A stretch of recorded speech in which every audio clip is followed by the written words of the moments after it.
what you're about to hear, everyone, is me opening a salted caramel Pepsi. Oh no! No, stop this! Stop this now! No. Podcast is canceled. Well, The Phantom Zone is canceled. No more. Hope you enjoyed the final episode of the Phantom Zone, guys. Wow, it smells fucking funky. I gotta tell you that much. Why would you do this? Yeah, here we go. No. Oh God! As it reached your lips, all of a sudden the group was destroyed. What's going on? You know, it's terrible, but there's a shitty ass aftertaste going on there. It sounds like a great combination. Oh my God! Get this away from me.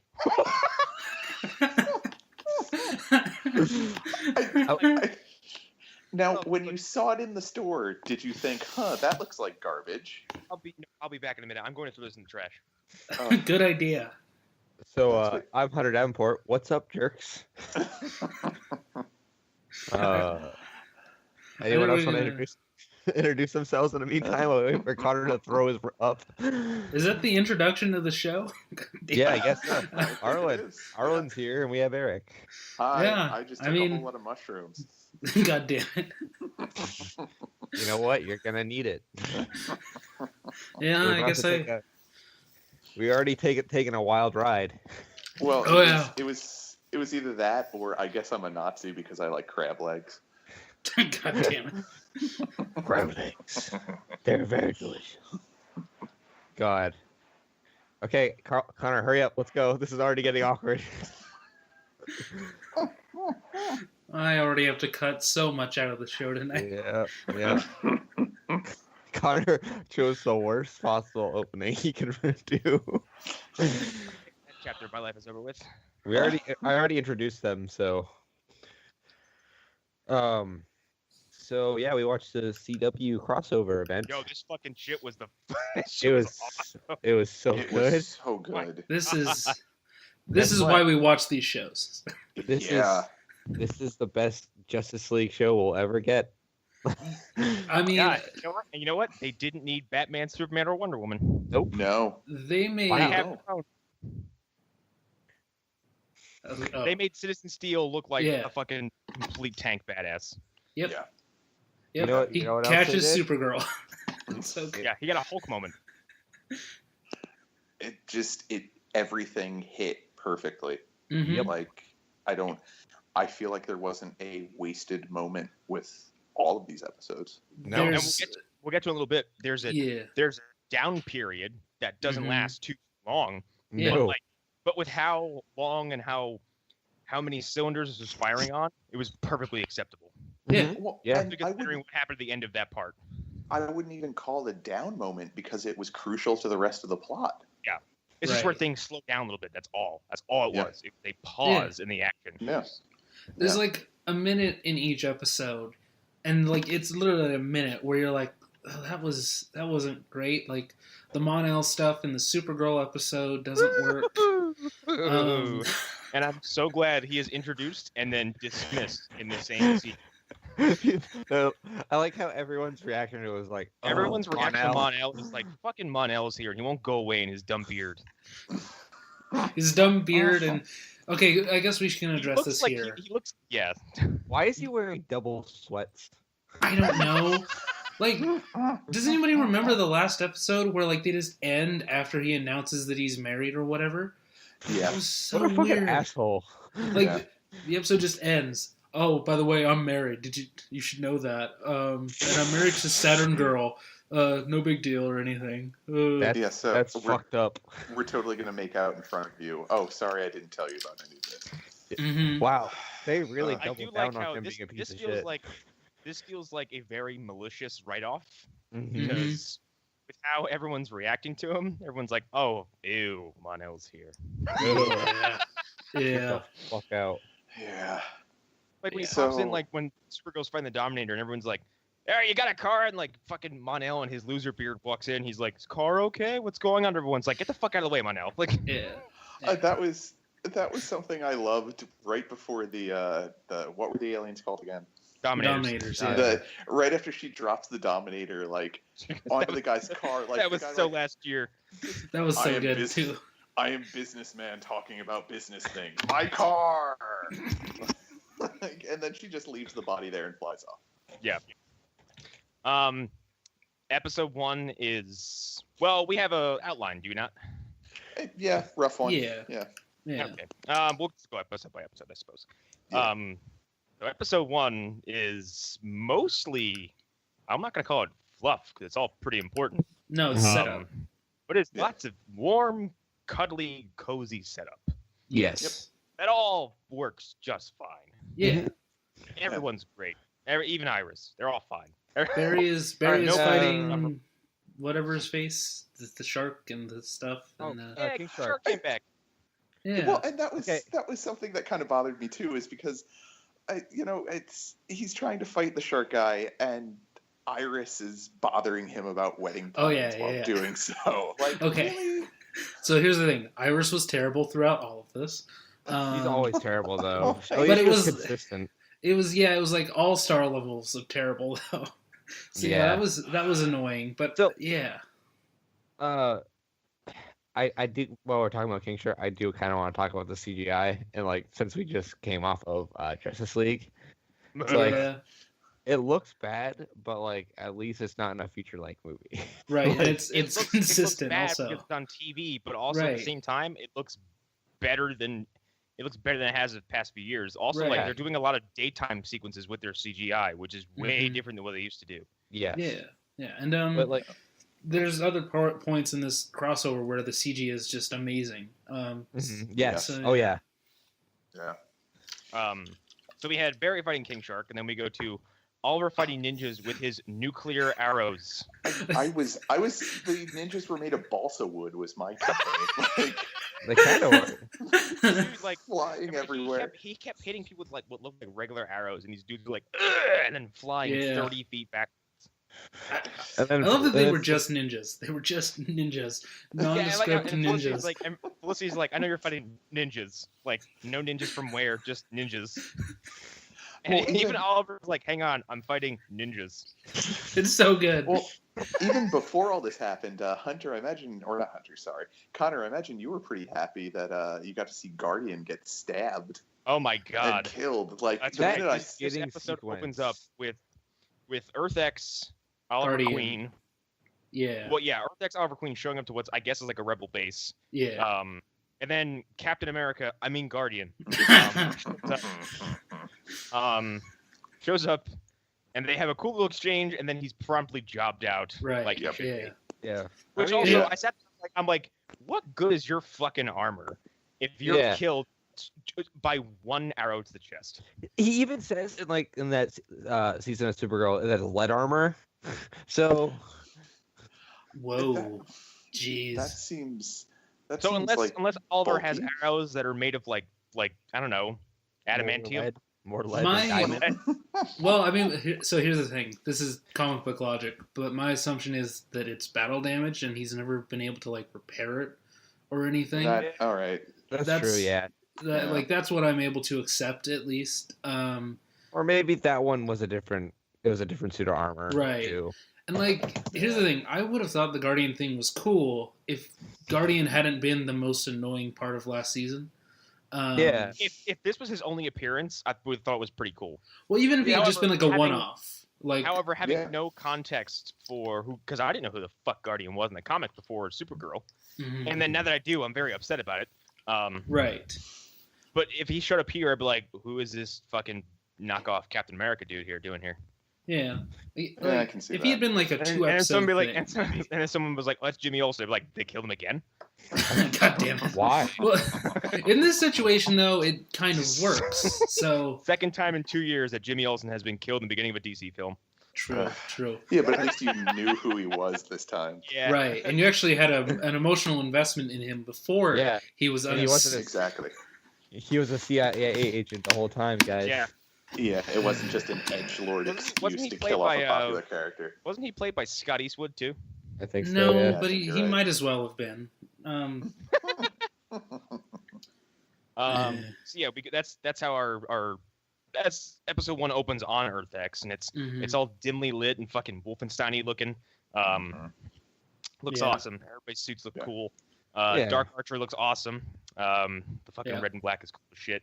I do love that in a world that's been taken over by Nazis, and they probably have pretty advanced technology. He's like, nah, I'm good. Bow and arrow.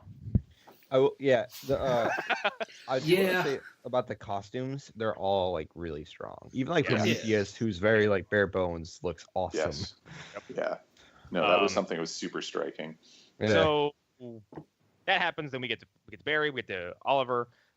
We got to Kara, and we have the aforementioned Mon-El shit, which is Mhm. like, as I said, introduced and immediately dismissed, and then They're Kara just and like- Alex spend 3 minutes taking huge dumps on Mon-El as they should. Yeah. Fuck that guy. Very amusing. You go, girl. I was kind of surprised when they were all getting their nails did and their hair done up and whatnot that nobody said #wedding. I God was damn it. totally waiting for that to happen. I do love the sick like as much as I love the sick dunks on like Mon-El. I felt like a lot of the women in this show were like especially in the first episode, kind of were written pretty competently this time. Yeah, Yeah. yeah, definitely. Like they weren't just like fodder for relationship drama. Yeah. Well, the plot involved a wedding. Yeah. So- Yeah. The Girl relationship drama is time. welcome. Excuse me. That was a Butterfinger, and I couldn't just finish it right away. Well, you had God to damn it. wash the taste of that Oh my caramel God. Pepsi down. I did. I really had to. My roommate took it. He's like, it's not bad. I was like, ugh. Whoa. Your roommate is a monster. Your roommate is one of the lizard people. God damn it. I'm No, off but- the grid. Well, I tried it. I handed it to Ashley. And I see her take a sip, and I'm like, it has a weird after, and then I see her make a face. I'm like, that's what it is. Yeah, so everybody's getting their hair did, and Mhm. Barry and Iris all get ready. They have a little they have the rehearsal dinner, and then Felicity makes it awkward for everybody. Yeah. That entire coffee shop scene for the rehearsal dinner, I thought was really well put together. Like Yeah. it was able to focus on each like character from each show interacting with somebody from a different show and Yeah. give everybody enough time to Also, actually be interested. Nobody feels out of place. Yeah. No. Even the Alex and Sarah Yeah. stuff. That Oh my felt- God. That didn't My feel favorite so- pairing of all time. They're the So best couple. so earned and so sincere and so good. I liked it. Yeah, I thought it was great. Like it was cool. Yeah. No, because as Oh. soon as I saw Alex like walk up to the bar, like and start drinking, and then Sarah walked up, I was like, oh, yes. And Yeah. I thought it was gonna be like a kind of just like a eye wink, and then Yeah. it kept going. Like there's a 30-second shot of them just making out vigorously. They wake up in bed next day. Well, that and they have Alex the and- tolerance. They have and the Al- tolerance of longshoremen. Like they finished a bottle of scotch in one sitting. Yeah. I did like Alex showing up, and there's already a gif of this. She shows up with big bug glass sunglasses on. She's like, "Why is it so bright here? Where are the clouds on this earth?" Oh boy. I feel like the crossover has done more for Alex's character than Supergirl has. Yeah, I Yeah. like Alex. I think Yeah. he's a I great like Alex a character. lot now. Yeah. I also didn't know she had red hair for some reason. She's also Black Widow. It's pretty much. Yeah. Kind of is, yeah. They kind of retconned her to be like ultimate It's level cool. badass. And you know what? I like it. I like it a lot. Yeah.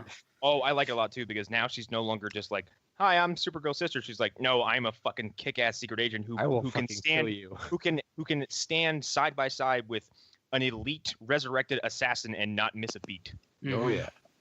Well, speaking of Sarah, like that was one of the things I loved when Alex had her sunglasses on and was dealing with a massive hangover. Like Sarah didn't give a shit about social cues. Like Alex Mhm. is trying to be like, "Oh yeah, we did this thing," and Sarah's just like, "Oh yeah, did you hurt your butt when you fell off the bed this morning?" Like Alex is trying so hard to keep Kara from knowing that they slept together. But then like and- they have a cool little social they have a nice little kind of social commentary moment where like she's like, "It's a one night stand. It's bad." And Kara's like, "No, it isn't." She's like, "You're fucking single. Who cares?" Yeah. Right. Do what the Exactly. fuck you want. It's man. an anti slut shaming comment. I think I You loved it. go, Like, girl. Yep. You go, Like girl. do what you want. Yep. Okay, speaking of the wedding, fucking Mick Rory refusing to look anyone in the eye is like amazing. I didn't notice that you mentioned it to me. Yeah, Yeah. it's so funny. yeah. What's the same thing? Oh, I hate cops. I hate lawyers Um, too. He sat next to Sing. Oh my god, yeah, he did. It's so Which great. has to be so Don't I wrong, know because I'm you? pretty sure Singh has locked him up personally a few times. Mhm. Wally And- showed up for the wedding. And this Yes. is Yep. basically one of my biggest criticisms of this entire thing. The use of Wally is criminal. Yeah, Yeah. it is. Because Wally has probably two of his coolest moments in his entire run in these shows. He also looks real snazzy. And then Yeah. he's Mhm. promptly disposed of. They're As just like Arlen said, in a side quest we don't even get to see. like they do Right. with Cisco. Like what they do with Cisco. His entire Yeah. purpose is get Joe and how am I forgetting her name? But get Yep. them to safety and keep them Yeah. safe, and we don't get to see any of it. And at this point, it feels like the writers have quit on this character very hard. It might be He's that, gotta go or to it Legends. might. Yeah, it could be that Gotta go they to were Legends. just like, we can't afford to have them, or we Yeah. gave them a week off, so we can't have them here. There's an Yeah. open So- spot on Legends. I'm just saying. Yeah, But- yeah. Eh, Yeah, this is that. I mean, I've been predicting that since before these seasons started, but we'll see. Mhm. I'm wondering what's going to happen. Well, we'll get to that. yeah, exactly. Yeah. Well, and that was the thing too. I think they didn't want to take away from the momentum they were starting with everything that was going on in the church, because I Yeah. mean that's their first big money shot of the crossover, and Yeah. god damn, did Oh, they nail did it fucking deliver? Oh, Can we go back just- just a sec and talk about Yeah. Nazi Kara's introduction? Like, you don't see Yes. her at first, and she's like got a Darth Vader voice, and she's like, it will be done by this time." Like, it's so freaky and so scary. She's very scary attractive. Yes, In the yes. show, like, as I'm like, you could like break me in half, but like, I'm kind of into it. hmm You're cute as a button, but holy shit, don't kill me. Please. Which she does to a minister. Oh Yeah. yeah. Oh. She Yeah. fucking God damn it. God, Hunter's. I got to see Hunter's reaction to this in real time. He's like, "What did you say he was?" You're like, "I really dig what's his face's minister guy." Adam And I was like- dad. And I was like, I was like waiting for it. And you're like, "Oh fuck!" yeah. He just obliterates essentially. like, Vaporized instantly by Overgirl. and you're like, um, oh. And then What does she the say? reaction- God is dead or something like that. I think she does. What Yeah. the fuck? Something along those lines. Oh no, this whole thing got darker than the CW has probably ever gotten. Like, not to jump ahead, but like, there was a literal sequence of Nazis shooting people in the streets. Yeah. That was heavy. But like, yeah. it's it should be dark. Like, especially with the content content matter they're addressing. Like, Yeah. with how painfully irrelevant it is, god damn it. Uh, So yeah, we're at the wedding, and then the fucking Overgirl kills the minister, and then this is Yeah, they insane kill William Cat. from top to bottom. it Yep. made me so happy. By the way, Not the Um, priest being killed. I honestly don't know where Oliver got that bow from. mhm. It seems like It was- seems like he created it out of thin air. Well, I thought he could have pulled a Avengers Hawkeye thing where he just Sarah- had that thing and he shook it and it turned into Sarah a bow. using the incense thing as a kamaguri Yes. was the coolest fucking thing ever. Yes. Yeah, I love that. And her and Alex standing up and ripping their dresses simultaneously to have to have range of motion to kick people. Yeah, So good. great. Awesome. Well, and that was I think something that was really great too, is that they've obviously shown how capable Sarah is in Legends, but Yeah. just showing, like you guys were saying, that Alex is all of a sudden, oh yeah, she's this highly trained agent that can kick ass too, which she hasn't gotten to do in Supergirl. Mhm. No. Yeah. Like, And she she has to also- fight she- aliens, so like, she yeah. is Yeah. she's fighting off she's fighting off Nazis from a different Earth on a different Earth and is completely unfazed. Good point. Yep. Good point. So cool. I do remember the reactions though, like fucking they go and Oliver's like, fucking Nazis? I fucking Yeah. hate Nazis. Oh my I god, Supergirl hate to speak Nazis. up. I hate Nazis. I Then love Mick- Mick Rory's reaction to it was great too. Where he's like, "Oh yeah." I hate Nazis. Best. Didn't someone say like open fire? And he's like, yeah. Yes, yeah. Yeah. He's Yeah, given I think permission to unload. And he pulls out his fucking heat gun. I love that he Yeah, I just mean, has that- it on him. I love it. at all times. He just always has it, no matter what. Yeah. And he pulls it out and just starts like he's not aiming. He's just firing it indiscriminately, like in their direction. so Of good. course. McQuarrie is so good. And Barry can- and Wally both had bullet catching moments that were so Yes. fucking cool. Mhm. Barry running up to those two Nazis in the aisle, pushing the one rifle into the other one whilst punching the other one was one. I've already found a gif of it. Barry killed a man. Barry killed a man that day. That's another thing I They love. very killed They the just man. kill people. They don't make any buts about it. Like, no, Alex is just shooting dudes right in the head, like John Well, Wick it's like- style. It's Yeah. more acceptable when you do it and then you don't call attention to it. Like Mhm.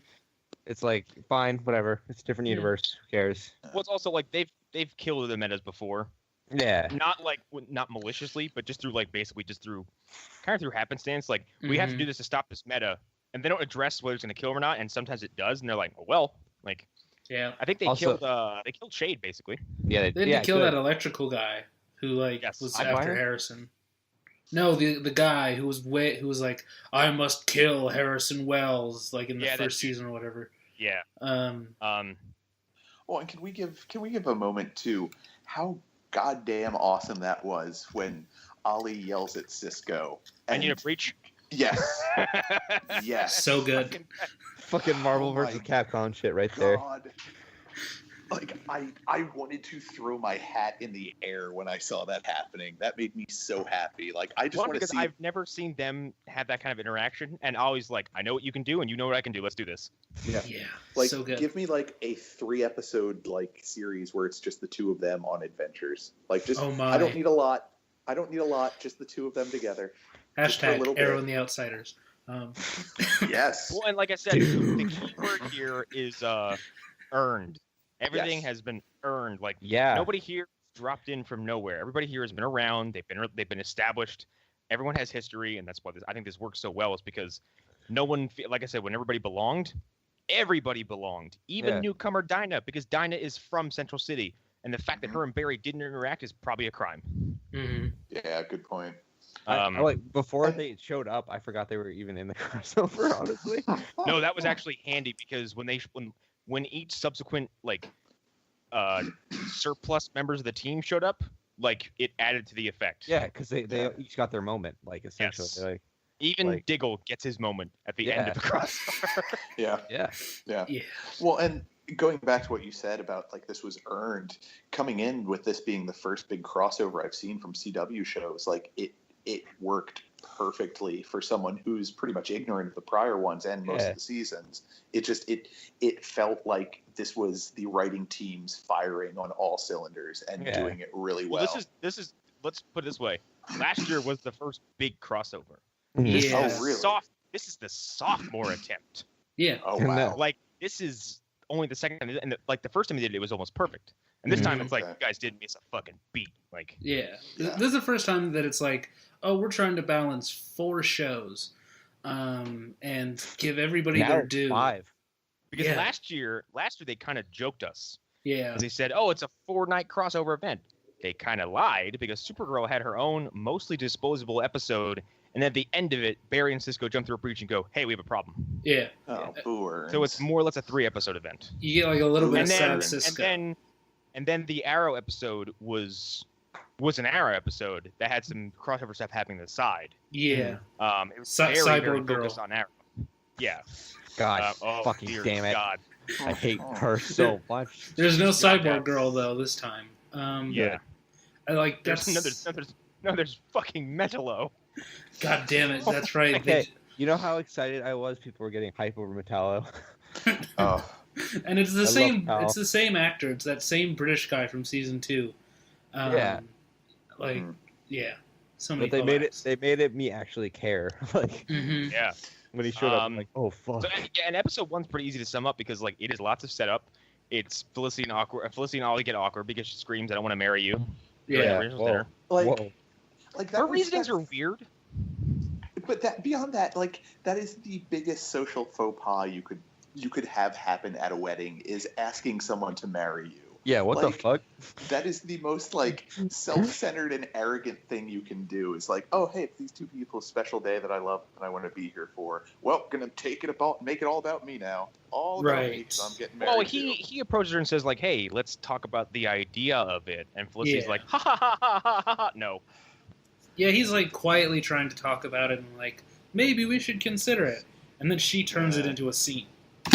Okay. And it's because Barry is the one because it's playing off that line where Ollie's like, I'm supposed to be the wise mentor, and look at you. He's like, you're 10 steps ahead of me already. He's like, you're marrying the woman you love. He's like, you got, because the happy ending they've been talking about since since basically Flash episode 1. Yeah. Right. Ollie told him, he's like, we don't get the happy ending. We don't get to live out our lives regularly. You know, we don't get to live like everybody else. We have to do this the way the way he's been doing it, basically. And Barry's always been like, that's not right. Yeah, and you're right. It does play on like this running thread throughout the crossovers, all of them, of like Barry and Oliver having the relationship stuff, and, like trying to balance it, and that's the constant thing that it comes back to. Yeah. So Barry succeeding in actually getting his wedding day is like always like, oh well, shit, okay. Yeah. Fuck, I guess you won. Fuck, I guess you're right. Shit. Yeah. Yeah. One other thing before I guess we close out really on episode 1 was I kind of loved that. Was that evil version of Ollie that Ollie was fighting after his Cisco breached him and they were just fighting each other with their bows? Not actually shooting each other. They're just dueling with bows, which I thought was pretty goddamn rad. Yeah, that's a constant thing on these shows, and it for some reason it always looks cool. I don't know why, but it does. That's straight from Injustice too. Like, right. Good point. Yeah. So episode 2 picks up with everybody's at Star Labs, which still has a fucking hole in the ceiling. Yeah. That's weird. What the shit, man? Yeah. And that's think where that, all those people showing up, people like, why don't you just fix this? Like, you own the place. Well, I mean, that's really where dumb. Mick where Mick points out that Nazis love crab legs too. So Yes. Yeah. Crab legs. And this is where we get probably one of the first bombshells of the entire thing, where Prometheus X is captured, and Oh my god. someone did point this out, like, why don't you unmask someone when you catch them, as opposed to letting them unmask in your jail cell? Because that's not dramatic. That's not dramatic, exactly. And this worked. And this worked very well because I was expecting Adrian Chase. Yeah, me too. Yeah. 100% Kinda. expecting Adrian Chase. Yeah. And same. then he pulls it off. I was like, oh my fuck. Yeah. Whoa. This was It's an Arrow season 1 character. Even Right. me, who was like hasn't seen Arrow season 1 for like years now, was like, oh my god. that was Like- that was a good choice. I don't think that there was a better person for it to be, honestly. Yeah. And like the way he plays on like his relationship with Oliver, and when he's like, you think for a second he's going to be good, and that maybe Oliver's reaching him, and then his turn. His turn is into- damn evil.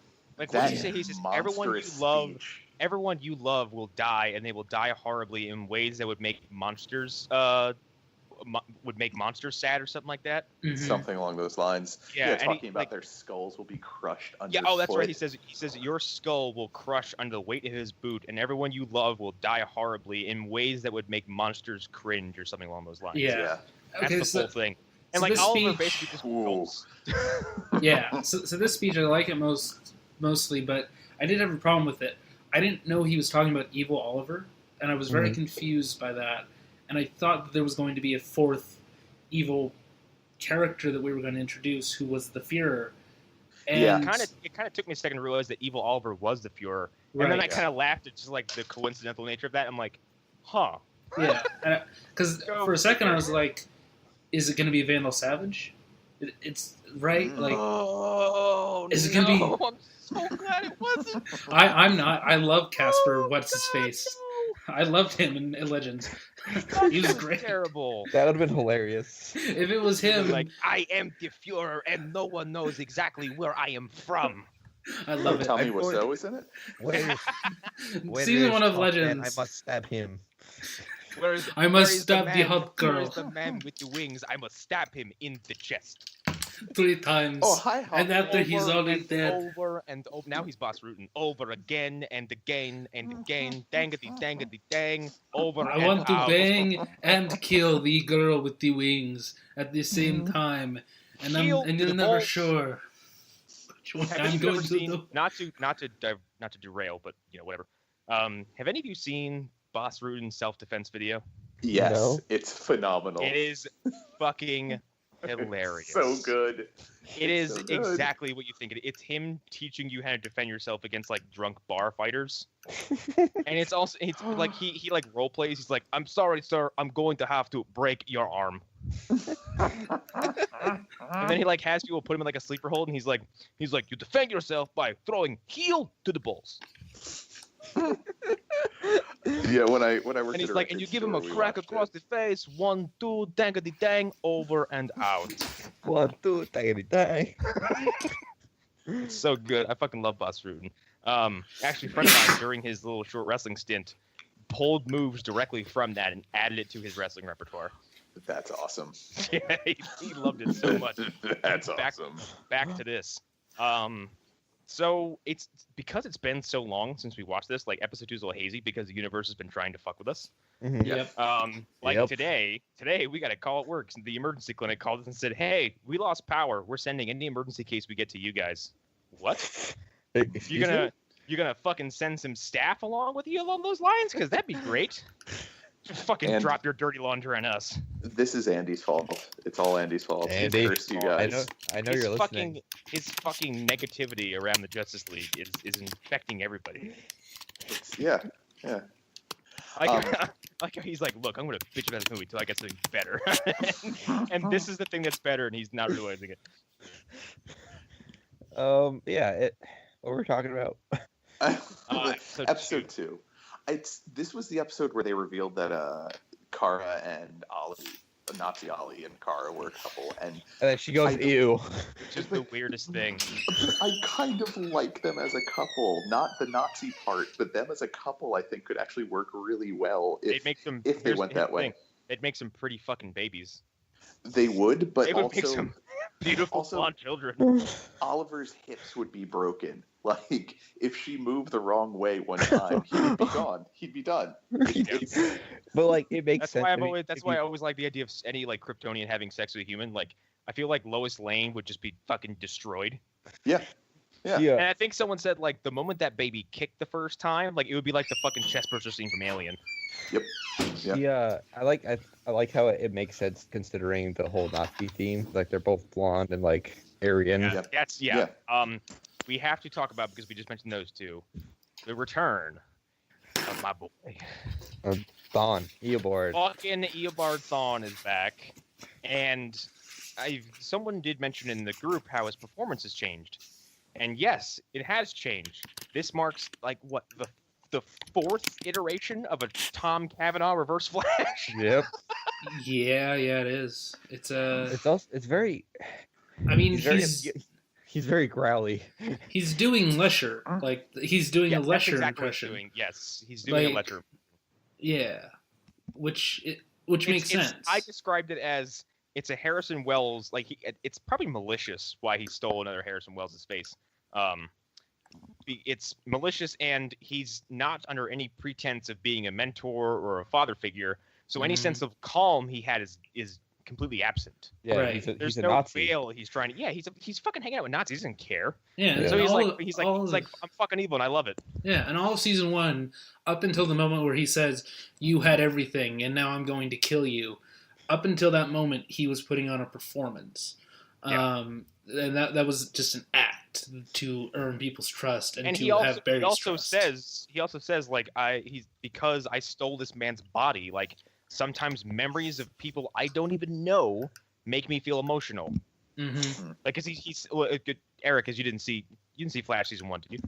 I watched a large chunk of it, but I don't think I ever finished it. He elaborates that when Eobard Thawne went back in time and stole Harrison Wells' body, he does it. First of all, it's one of the most twisted things I've ever seen a villain do. He stages a car accident. If the Mhm. real Harrison Wells' girlfriend dies instantly, and he's Yep. like, "Yeah, whatever, she's dead." That's No, what that's the phrasing That's he exactly says what is, happens. Harrison Wells My goes, "She's dying." God. He looks at Harrison and goes, "Who cares? To me, she's been dead for centuries." Drags him out of the car, steals his body by stabbing him in the chest with his device. It saps his body until he's like a raisin, and then he buries him in a ditch on the side of the road. Yeah, it's a lot like the It's- shapeshifters in it's- Fringe. Fucking Okay. evil. And later in the season, he says, like, yeah, he's like, every once in a while, he's like, I get teary-eyed thinking about a woman I don't know because I stole someone's life. Mhm. Jesus Christ. It's fucked up. So that's completely absent in this because he didn't have to live the 50. Well, and here's where it gets confusing because their explanation is like, haha, Speed Force. That's I love when he's like, I saw you die. Or did you?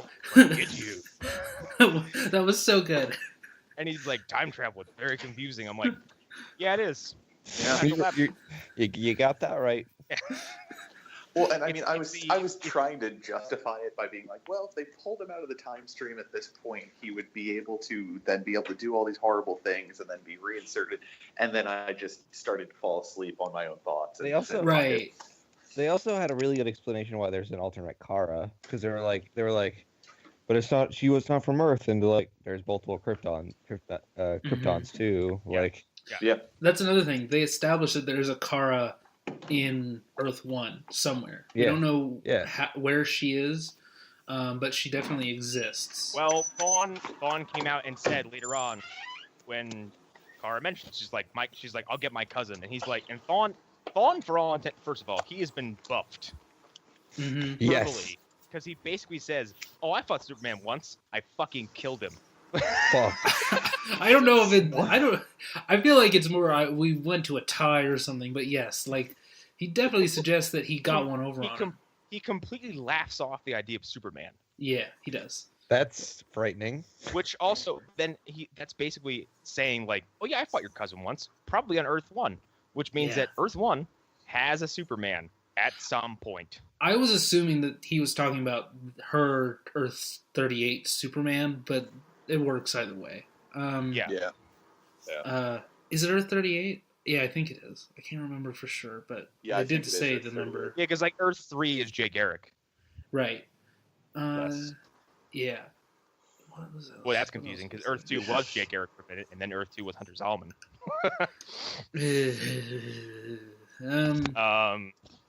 Hey, in retrospect, I miss Hunter Zalman. Yeah.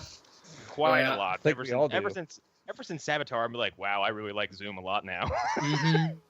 Same. And it's funny because it's like we got another evil speedster and nobody Yeah. complained because Yeah. he is the best. He's the same and evil his- speedster. And his new look is completely impractical, but I love it.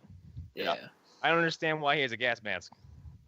It does. Well, and that was- They have them. It's They all have Yeah. them.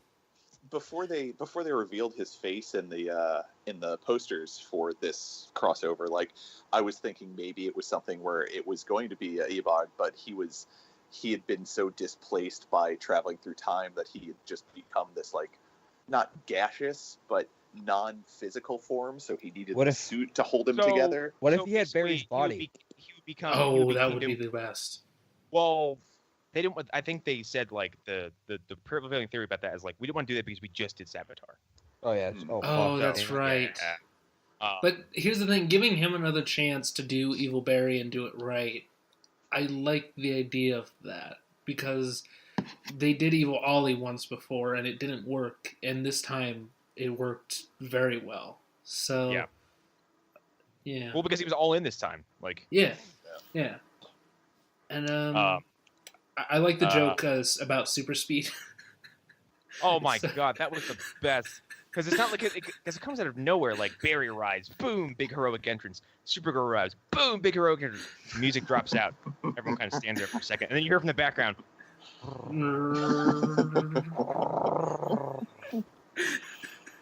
I mean, the only thing that would have Slowly made it gets more off his comical. motorcycle.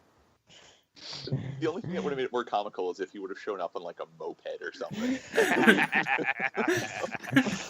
I don't have super speed. Super speed. I don't have. I don't have it. Yeah, so good.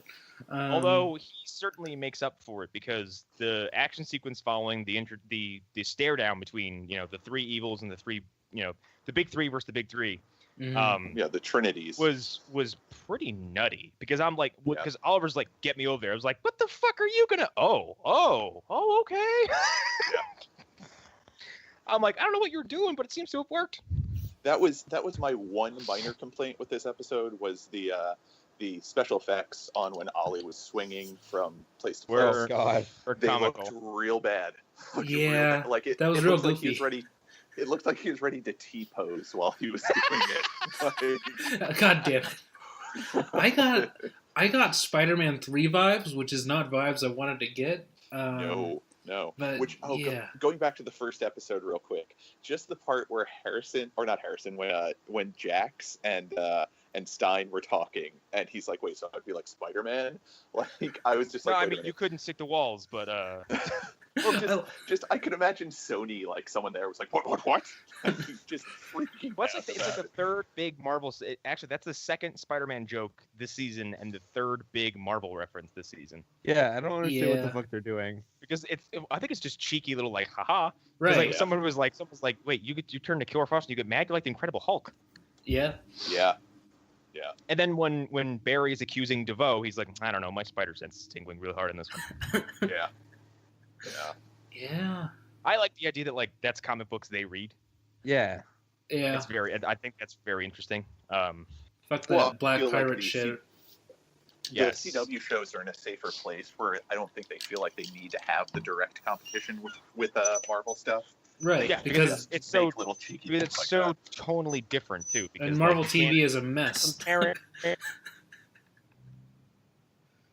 But like comparing Daredevil to Arrow is like Arrow is soapy and that's fine, and Daredevil Yeah. isn't and that's fine. I was Daredevil watching is that, I think- B movie as a TV show. Like it's Yeah, and I think Andrew posted that video that was like why the DC movies just aren't like kind of hitting on all cylinders like Marvel's are. And the one part of the video I disagree with is like, see, Marvel beats DC again even with TV shows. So like that's not true. That's not No. true at all. No. because they're they doing said, completely different things. Because his point was the CW shows are structured like soap operas with superhero stuff spread across. And he's like, in that sense, they're bad. He's like, but people love them. I'm like, that's not accurate. No. Yeah. Like, it doesn't make them bad. It makes them not like Marvel shows. That's all.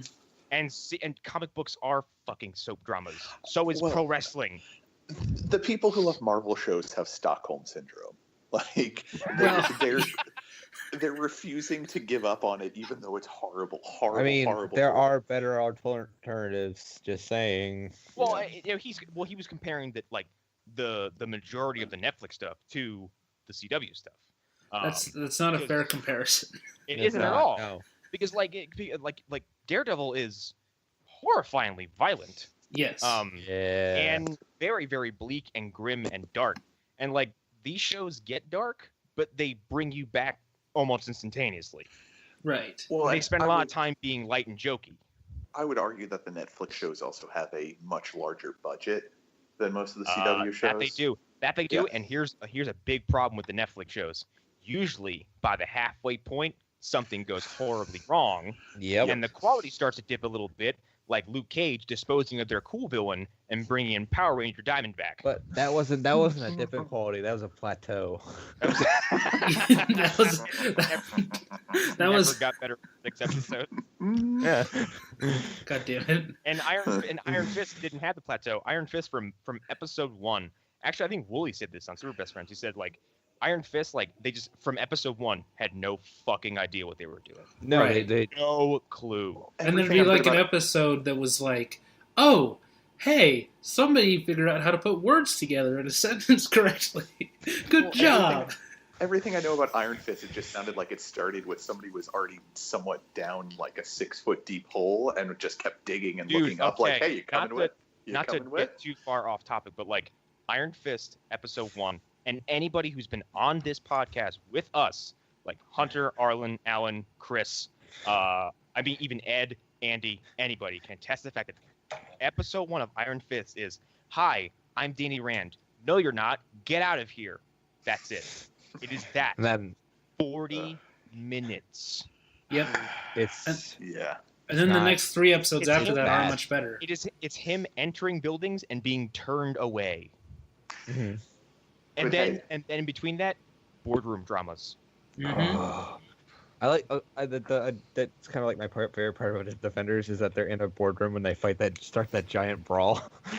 It seems like I just watched that scene the other day too, and it's actually still pretty cool. It's the anti-boardroom scene. Welcome back to the boardroom, bitch. So yeah, back to this. They So, have that big yeah. building action sequence, and they find out that the Earth Xers, as they called her, which is a really cool name. It sounds like a band. Yeah. Welcome Well, it was- for the Earth Xers. It was also a Marvel comic, but Oh, no. yeah, God yeah, damn it. no, it was. It was Alex Ross, and it was about a dystopian future in Earth or in the Marvel universe. Blah blah blah. Fuck. Anyways, another time. So they find out they need this prism, which will, I guess, act like a red sun. Yes, it will replicate Yeah. the red sun.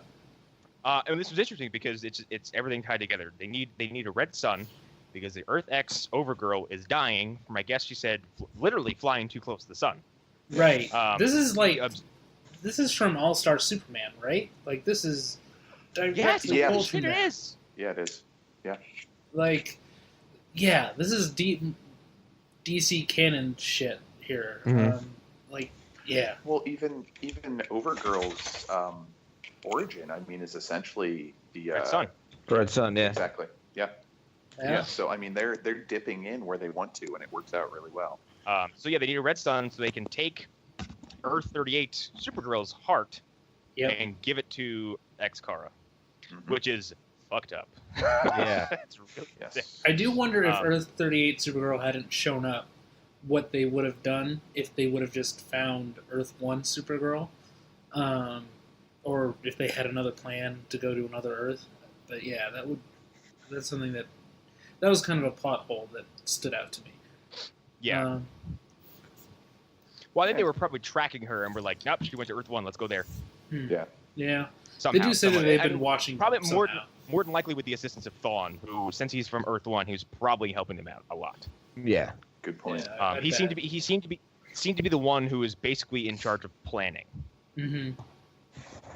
Yeah. So I'm trying to remember while all the fighting was going on between the Trinity, for lack of a better term, wasn't there an invasion at Star Labs of Yes. the Earth X Nazis? Yes. And Yeah. they Yes. were, and Team Arrow showed up for like a Mhm. second and got their asses kicked by Nazi Yeah. Arrow, Mhm. which was great. Yeah. And I love his line. I really enjoyed kicking your friend, or what was it? I really enjoyed beating up your friends, or something like that. Well, Yeah. that was during that entire fight. Like I know it wasn't going to happen, but I was really hoping they were going to make a nod to Dark Knight and have Nazi Ollie's arm get frozen off when Killer Frost Ooh. was freezing it. Oh, yeah, I thought that was where that was going actually, too. Yeah, that's exactly where I thought it was going, because I mean it was just like, all right, his arm's gonna go. Okay, never mind. Yeah. That Uh, and regular Earth's Ollie, his chest would have collapsed when Supergirl punched him. Like, hmm there's no reason he should have gotten up, spit some blood, and been a little bit woozy. I think like- the easy explanation is, like, because he looks like her husband, Okay. Mhm. there's a sense of pulling back. Yeah. also, I can see that. she is technically dying, so... Yeah, she's sick. I'd buy it that she's like Yeah. not pulling All out right. her all the stuff. You know, like Oh, well, I mean, we do get Dark Knight in the sense that fucking Ali shoots a kryptonite arrow at Overgirl. Yeah. God, I love And then that. Kara's kind of pissed about it. Why do you have that in case an evil you shows up? Who showed up? And then she's like, oh, okay. And I love the sincerity with which he says that. It's so good. Also, Yeah. my thing is, how the fuck did Oliver know what kryptonite was? That was that was a problem. True. Yeah. True. I justified it that he's He's rich. never had to look into that. Nope. My guess. Ever, ever. Rich. Like, Someone like, told was him. that when he's like, he finally, like, he fucking pays off the Bruce Wayne references? Yo, Bruce. Yeah. My the guess kryptonite is is? he had skin cells from the last crossover. And he tested them for a year just in case, and he found kryptonite just on his own. Sure. Which I buy it. So yeah, that's the thing. That could I have mean, been. like, if like someone as powerful as Superman or Supergirl existed, you would definitely fucking make Uh-huh. sure. Yeah, like I. And he- No, I would that's be why. suspicious That's too. my biggest. Like when people say like I don't know, when people bring up the idea of like someone trying to kill Superman, I'm like, you fucking better believe that this planet would get ready for that kind of shit. Yeah. Like to that degree, Batman's fucking right. Like Yeah. Yeah. And like It's like you don't know.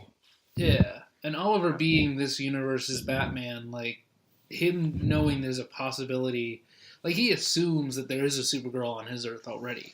He just hasn't met that person yet. So yeah. And Erik actually commented this. I was just on a YouTube rabbit hole and came across the Watchmen Dr. Manhattan origin. Like, if that happened, and granted, Dr. Manhattan's like way too OP compared to Superman. Right. But like the line where Wally Weaver says like, "I didn't say the Superman's real. I said God is real and he's American." Like, you better. And he's like, and if you're scared, and if that strikes some religious fear into you, that only makes you sane. Mm-hmm. So like, people having a reaction of like, we better have some kind of deterrent. Yep. Is very real and understandable. Yeah. Yep. But there's no deterrent for Dr. Manhattan. Yep. Mm-hmm. he is the deterrent. Yeah. So So yeah, didn't the episode close out with the appearance of Metallo for the first time in this crossover at least? I believe it ends with him like blasting everybody, right? Yeah. Cisco, Harrison Wells, and basically everybody left at Star Labs are locked up in the pipeline. Mm-hmm. We get more Cisco and Harrison bitching to each other. God, I hope this never stops. Me neither. These fucking two.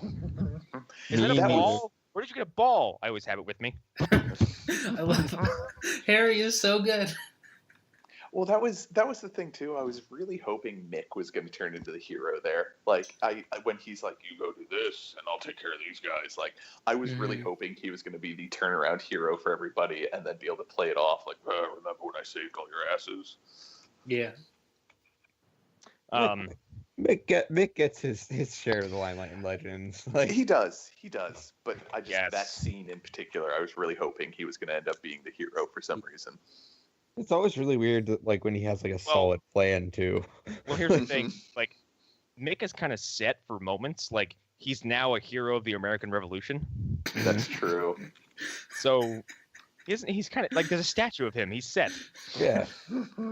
So good. He's a living anachronism. So, yeah, it ends with Metallo kind of shooting everybody ambiguously. And they wake up on Earth X, and we spend some time there. At the time, the best cliffhanger that they've ever done. They somehow followed it up. At the moment, it felt like the best cliffhanger I've ever seen on these shows. So Yeah. So we go at Earth X, and this is what I want to bring up. This collection of shows deserves a lot of praise for one, reminding everyone that Nazis are bad. Mm-hmm. Yep. 2, having several gay characters fighting Nazis. Yep. Mm-hmm. Yeah. That was so fucking heartwarming. Yeah. And how fucking forward they were with it. I'm like, God, keep doing it. Yeah. Well, Everybody start kissing. And they That just was go something- all in. They, So, like, is it this episode? We're talking about 3, right? How Yep. they revealed Leonard Snart and the Ray. yeah. Yeah.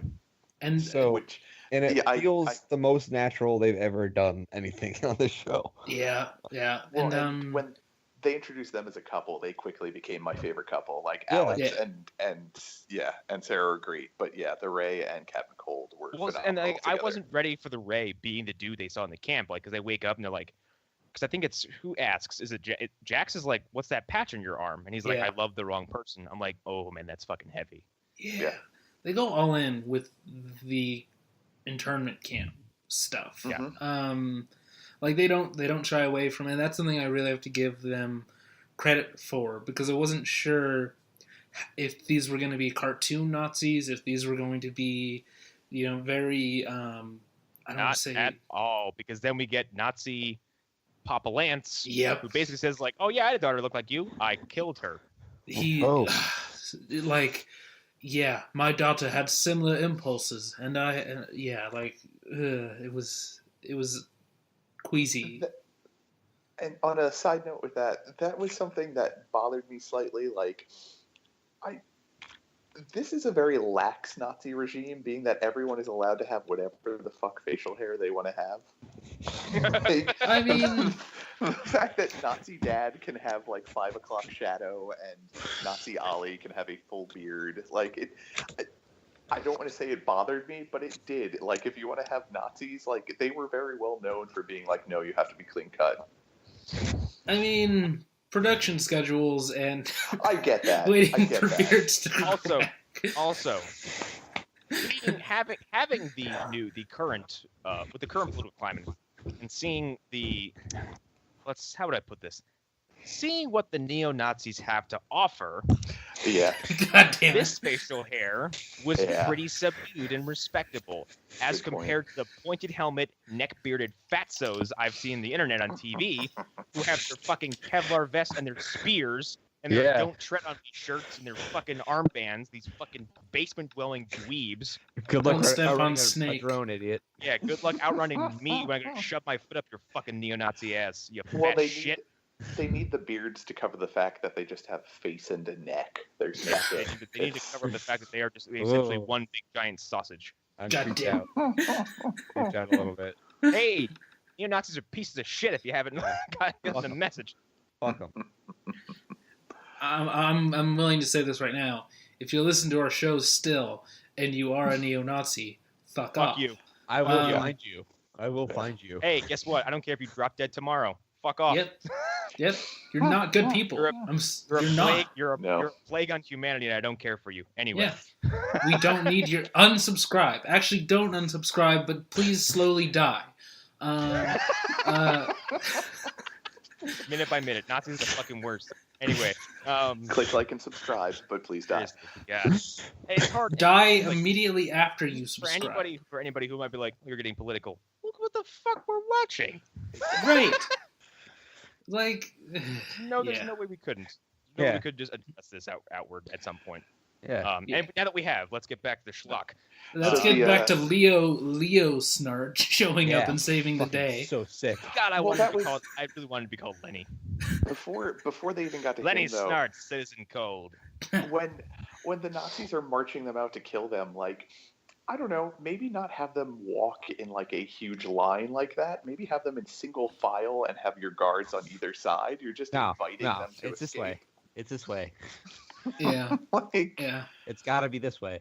I did. understand. I did like Sarah and Oliver being like, okay, how are we gonna get out of this? And like, I'm glad you mentioned that because in both crossovers, when they share a screen together, it's like they never missed a beat Yep. personally. it's, and they it's know like it- and nothing has happened. And they said last crossover, and Eric, you didn't see this yet, like Sarah and Ollie are kind of standing in the back, and they see this big crowd of all these characters come together, and they have a moment where Sarah's like, "Can you believe this started with us?" Mm-hmm. And they have a moment kind of like the audience, like, "I can't believe how big this has gotten." That's huge. awesome. Yeah, Yeah. yeah. Like So this them two, crossover was they huge have- now. Think about next year. Like, God, I Yeah. can't. I can't even imagine next year. Yeah, I don't know how they top this, honestly. And we're I only don't. 2 and 10 minutes into this first Yeah. two episodes that we're talking about. And the cavalry hasn't even arrived yet. No, Yeah. no. They're going to, Yeah. but they Oh, haven't yeah. arrived yet. I have a Um, prediction about the next crossover, but we'll get to that later. It's Gorilla City. Yeah. Hunter. Grill Ooh. City. Gotta be Grill City. Everyone has a countdown till they have pulmonary embolisms. No, only Laurel. God damn it. I would love to see 52 Laurel drop dead of a pulmonary embolism. You gotta say that God much. damn it. Crisis on Infinite Laurels. God, Oliver's like, which one do I save? Everyone's like, you can't save any of them. we have to Don't let them bother. die. Don't bother. You gotta let him go, Ollie. It's for the betterment of this universe and every other universe. So yeah, we got Citizen Cold, who is in full comic book glory. I love it. He has the glasses. He was so great. He has the slits, and he has the coat. It's full comic book coat. It's Yep. I love it. I love He it. looks ridiculous, and he is hamming it up like he's never hammed it up before. And he's great. gotten hammy before. Like there's stuff in Legend Season 1 that is next level hammy, and he No. surpassed that. Well, and Yeah. that's what I wanted to ask. Like, did he always have that affectation when he played the character in the first 2 seasons of Legends? Not to or... this level, not to this Okay. not Okay. the effeminate part. Oh, He was this is the most grandiose Captain Cold Mhm. performance he's done. Okay. yeah. I wasn't sure if he always had like the 20s-esque accent to his character. He's had always but had- it's far more yeah. subdued and much slower. Yes. Okay. It's yes. a little more meticulous and deliberate. Like this is Mhm. like, ah! And throughout the shows, it's like he's slowly like is becoming more and more hammy and chews the scenery harder and harder throughout his previous yeah, like performances. the more the character started to work, the more he just like every time he walked into a scene, he's almost like, everyone move, it's cold time. Yeah, I'm going to take over the show for the next 20 It's my minutes. scene now. Awesome. Yeah. It is I, Hi, Leonard Leonard Snart, robber of ATMs. robbers of ATM. I am when he- immortal and I have in been here for Legends- hundreds of years. In Legends Season 1, he says, because they're about to go free Mick Rory and somebody else from a Russian gulag or some shit like that, he says out loud, "This isn't my first prison break." God damn it. It's so good. We play it like Chicago. He said that's a line. Create a plan. Yep. Create a plan. Follow through the plan. Abandon the plan. That's terrible advice. God, I always so good. I love God, Wentworth Miller is such a treasure. Like He really is. Well, that was the thing too. You could see just the talent that he's bringing to the table when he showed up. I mean, like I said before in multiple episodes, I'm completely ignorant of anything else prior to the seasons, but you can just tell he's on a different level than some of the actors who are on this show. You know, Yeah, like yeah. Flash actually suffers from him and Mick being transferred to Legend Yeah. tomorrow. yeah, Poor Mirror I Master. believe it. Easily the most interesting villains he had who weren't features. I believe it. God, I Yeah. love McRory so much.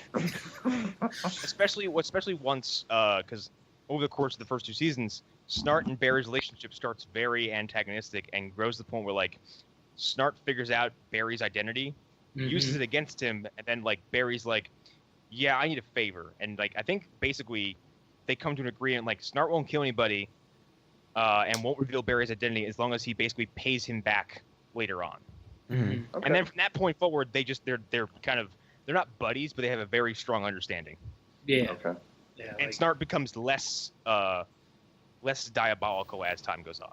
Mhm. Yeah. That sounds a little bit like the Jeff Johns run of the Flash then. Yeah. Yeah. And ultimately, I mean, kind of spoilers. Ultimately, his arc is a redemption arc where he becomes a hero by the end. He Well, I becomes a kinda martyr, figured. essentially. Leonard Snart dies saving all of time in the universe. Okay.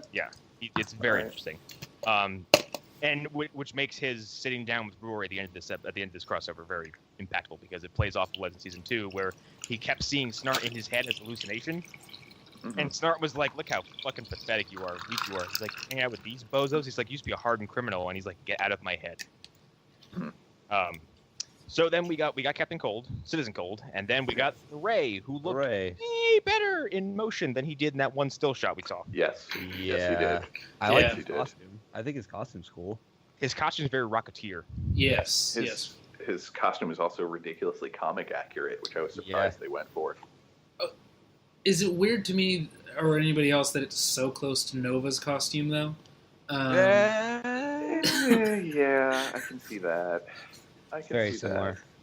Like if I squinted, I would think it was Nova. So that The Ray threw me came off a little first, bit. didn't he? The Ray He came might first. have. that. I don't know. I don't think so. I think Because he was not a timely character. What is that? Let's find out. He was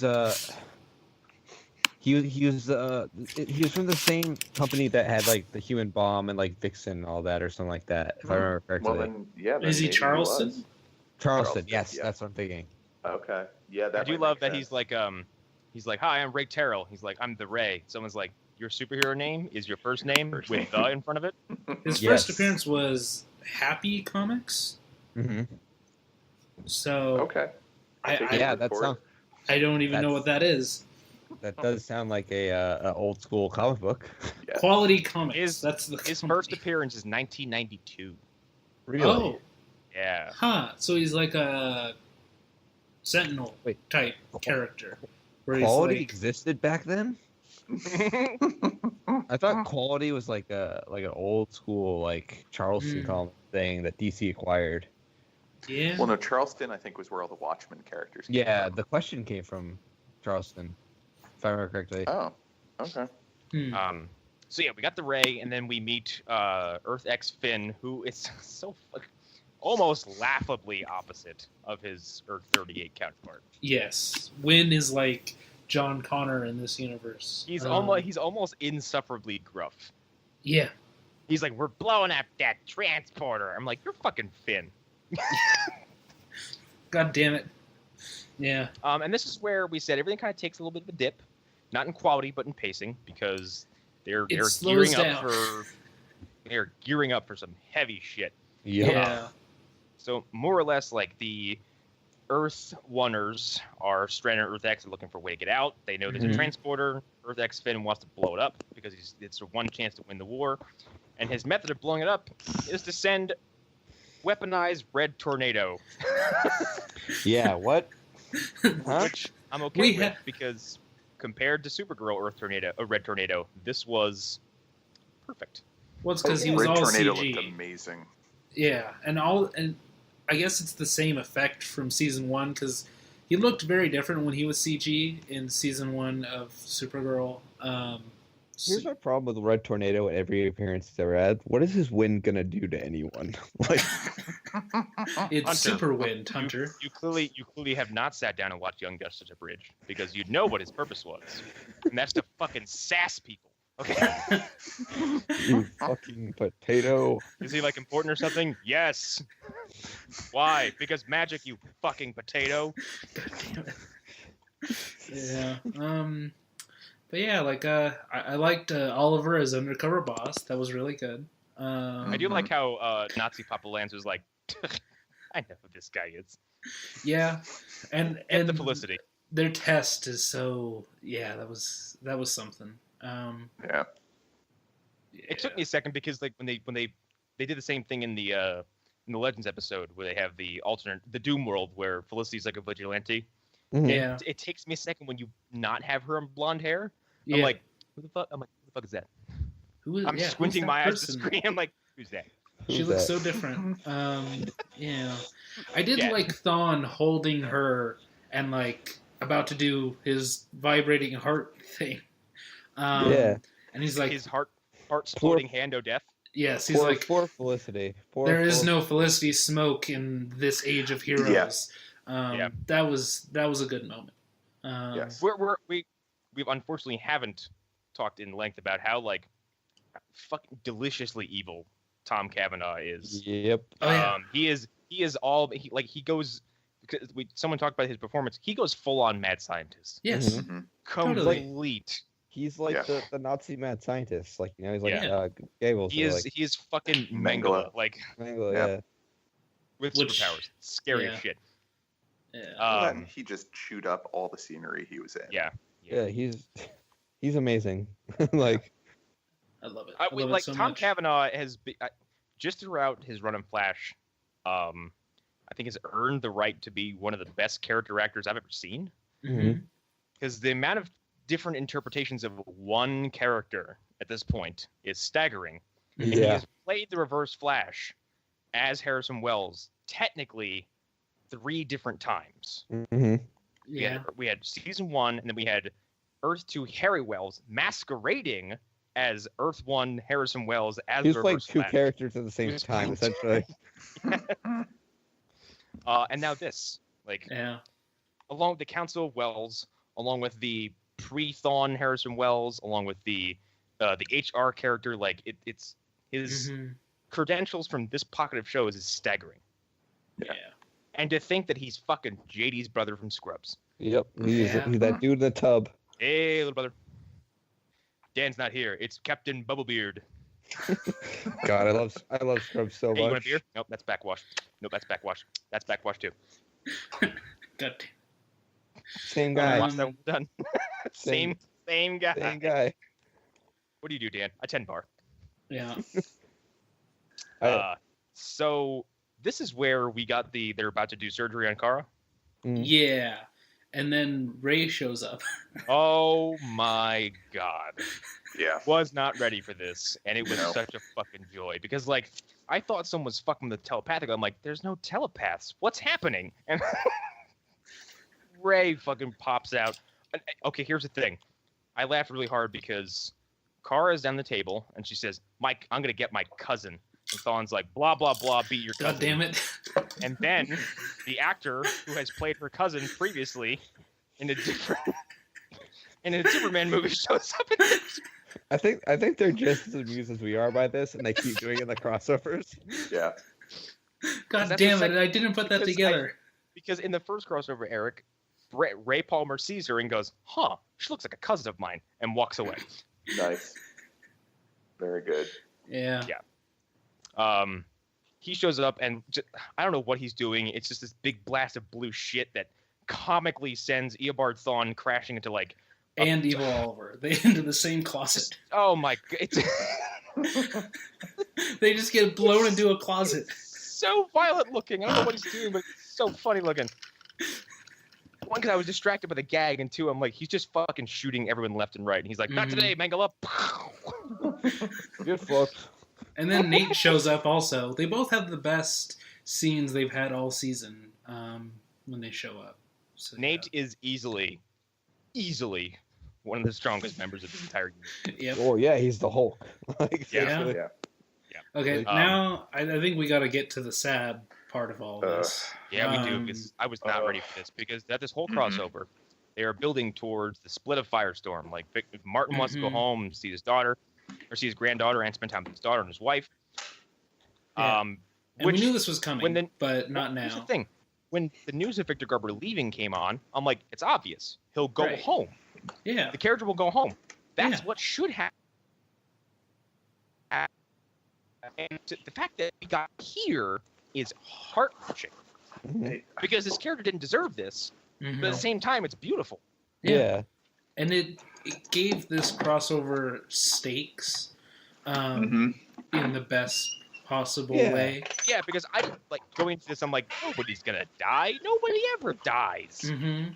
Like Marvel can't get the fucking stones to kill anybody unless your name's Quicksilver. Right. And like even the first like 2-part crossover they did with Arrow and Flash, everybody died, but then Barry went back in time and undid it. So there were no stakes. Yeah. Yeah. And the moment, they're at the transporter and like there's Nazi gunfire and stuff like this, and he has to he's turning it on, is he not? He's crawling, covered in blood or whatever. Well, he gets shot first, and like the moment he got shot first, I was like, "Oh fuck, this is not happening." I knew exactly what was happening, and but then, to cry. like when he starts bleeding all the floor, and then episode 4 kicks in, and he's crawling all over the floor, covered in blood, hits the switch, gets shot again and again. I think. Yeah. And I'm like, this is too much. Yeah. The only thing that pulled me out of the depression spiral I was going into was the fact that he at least got to kill that squad of Nazis by turning the machine on. Yeah, that was good. Oh god, he vaporized the fuck out of those people. Okay, so I don't know if you ever played. I'm about to spoil a small part of Wolfenstein 2. So if you care, cover your ears. But there's it's not a big spoiler. It's like there's a part where Nazis get vaporized, and for some reason I kept thinking of that, and I was like, oh my god. Are you thinking of the beginning when Set is setting off his traps? Yes.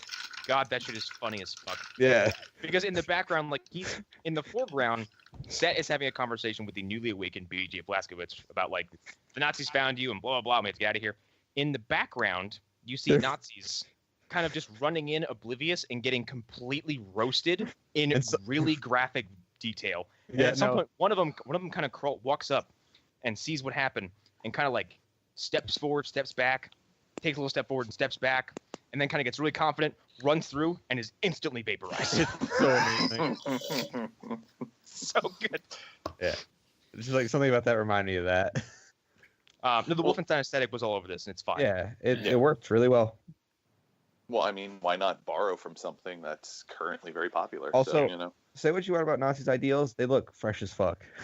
But why I think the Wolfenstein aesthetic is very appealing because it's this scary, ghoulish, Hugo Boss did design their outfits, or their faceless, uniforms. terror. So it's fine, especially in Wolfenstein when it's like you can't see anybody's faces. They're on this scary spiked armor with high tech weapons, like terrifying looking. Yeah, they don't look human essentially. Yeah.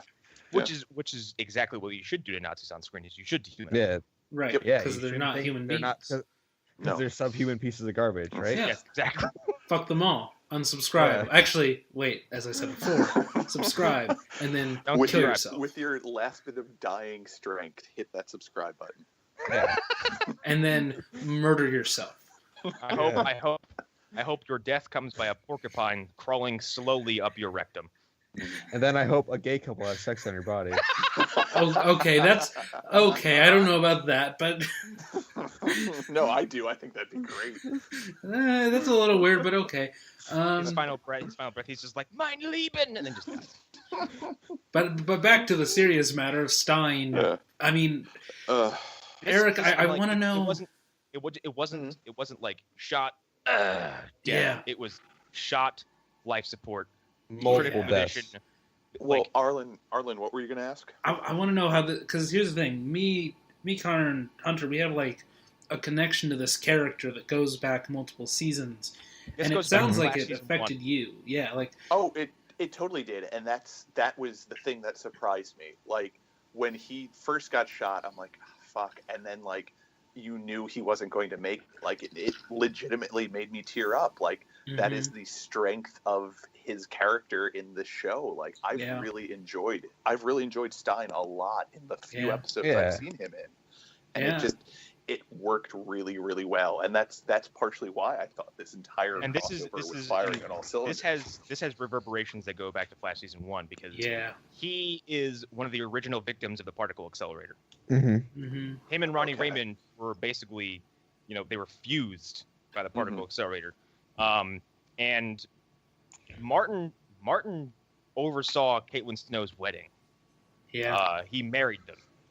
Martin was saved by Ronnie because Ronnie throws himself into a black hole to destabilize it and saves Martin and Central City. Martin almost kills himself destabilizing like a nuke in Legends season 1. He has done a fuck ton of stuff throughout the shows and is a constant source of comedic relief. Yes, I mean, he's one of the best actors in this whole universe, and we're gonna miss him. I think, I'm gonna miss him. Yeah, and it's like I don't know what's gonna happen to Jax now because getting rid of him is a big disservice. I think they're gonna work a way to either have him get a new Firestorm partner, or he'll somehow be able to do it by himself. Well, quick theory I just thought of is I could see them doing a storyline where he can become Firestorm on his own, but it'll be unstable, and it'll slowly go through a couple episodes until he finally finds someone that he can share the burden with, essentially. Well, that's exactly what happened when Martin lost Ronnie, is that he couldn't keep it. Like, he was going to go nuclear until they found Jax. And Jax's character, he was a football star who got injured and had to stop, wasn't it? Yeah, that's his origin. Oh, that's basically. Right. He was a football star the night the particle accelerator went off, and the explosion basically crippled him. Yeah. So it sounds like he could have been Cyborg if they would have gone a different way with him. Basically, yeah. Yeah. So now, like the first actual casualty of like the CW universe happens. So now, like at this point, I'm like, oh my god, fucking kill these people, kill them all. Yep. Yep.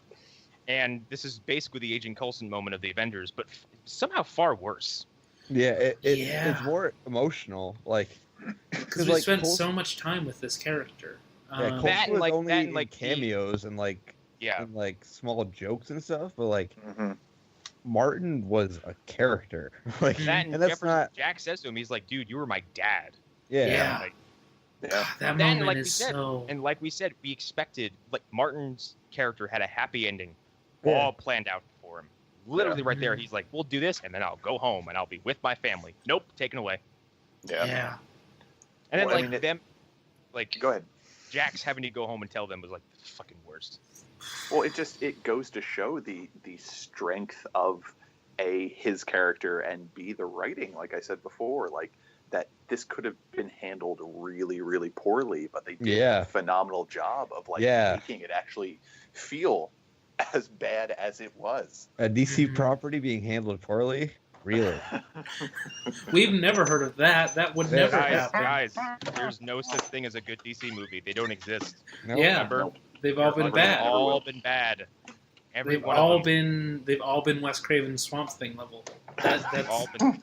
There's They- there's no good Batman movies ever. yeah. Not once. Not one of them. Nope. They've No. all been just Green Lantern sequels. All Yeah. No good Superman movies. No, none of them. None. Christopher Reeves never existed. Yeah. Yeah. Yeah. There was never a Superman movie that is mostly maligned by some like hardcore comic people, but very well received by critics and most Yeah. film auteurs. Yeah. There wasn't a 3-hour animated film that's a perfect adaptation of The Dark Knight. I mean that doesn't exist. No. Yeah, no. There wasn't a critically acclaimed Oscar-winning performance by someone playing the Joker. Never happened. Okay, Nope. I really love the sick dunks we're doing on this podcast lately. Just Yeah. We're just dunking on people 24/7. Here's the thing about this. Like right now, we're dunking on someone I've known for like fucking 10 years, and that I just know he'll never listen to this, so I just don't care. yeah. Also, he's got bad opinions, and he should fucking know better.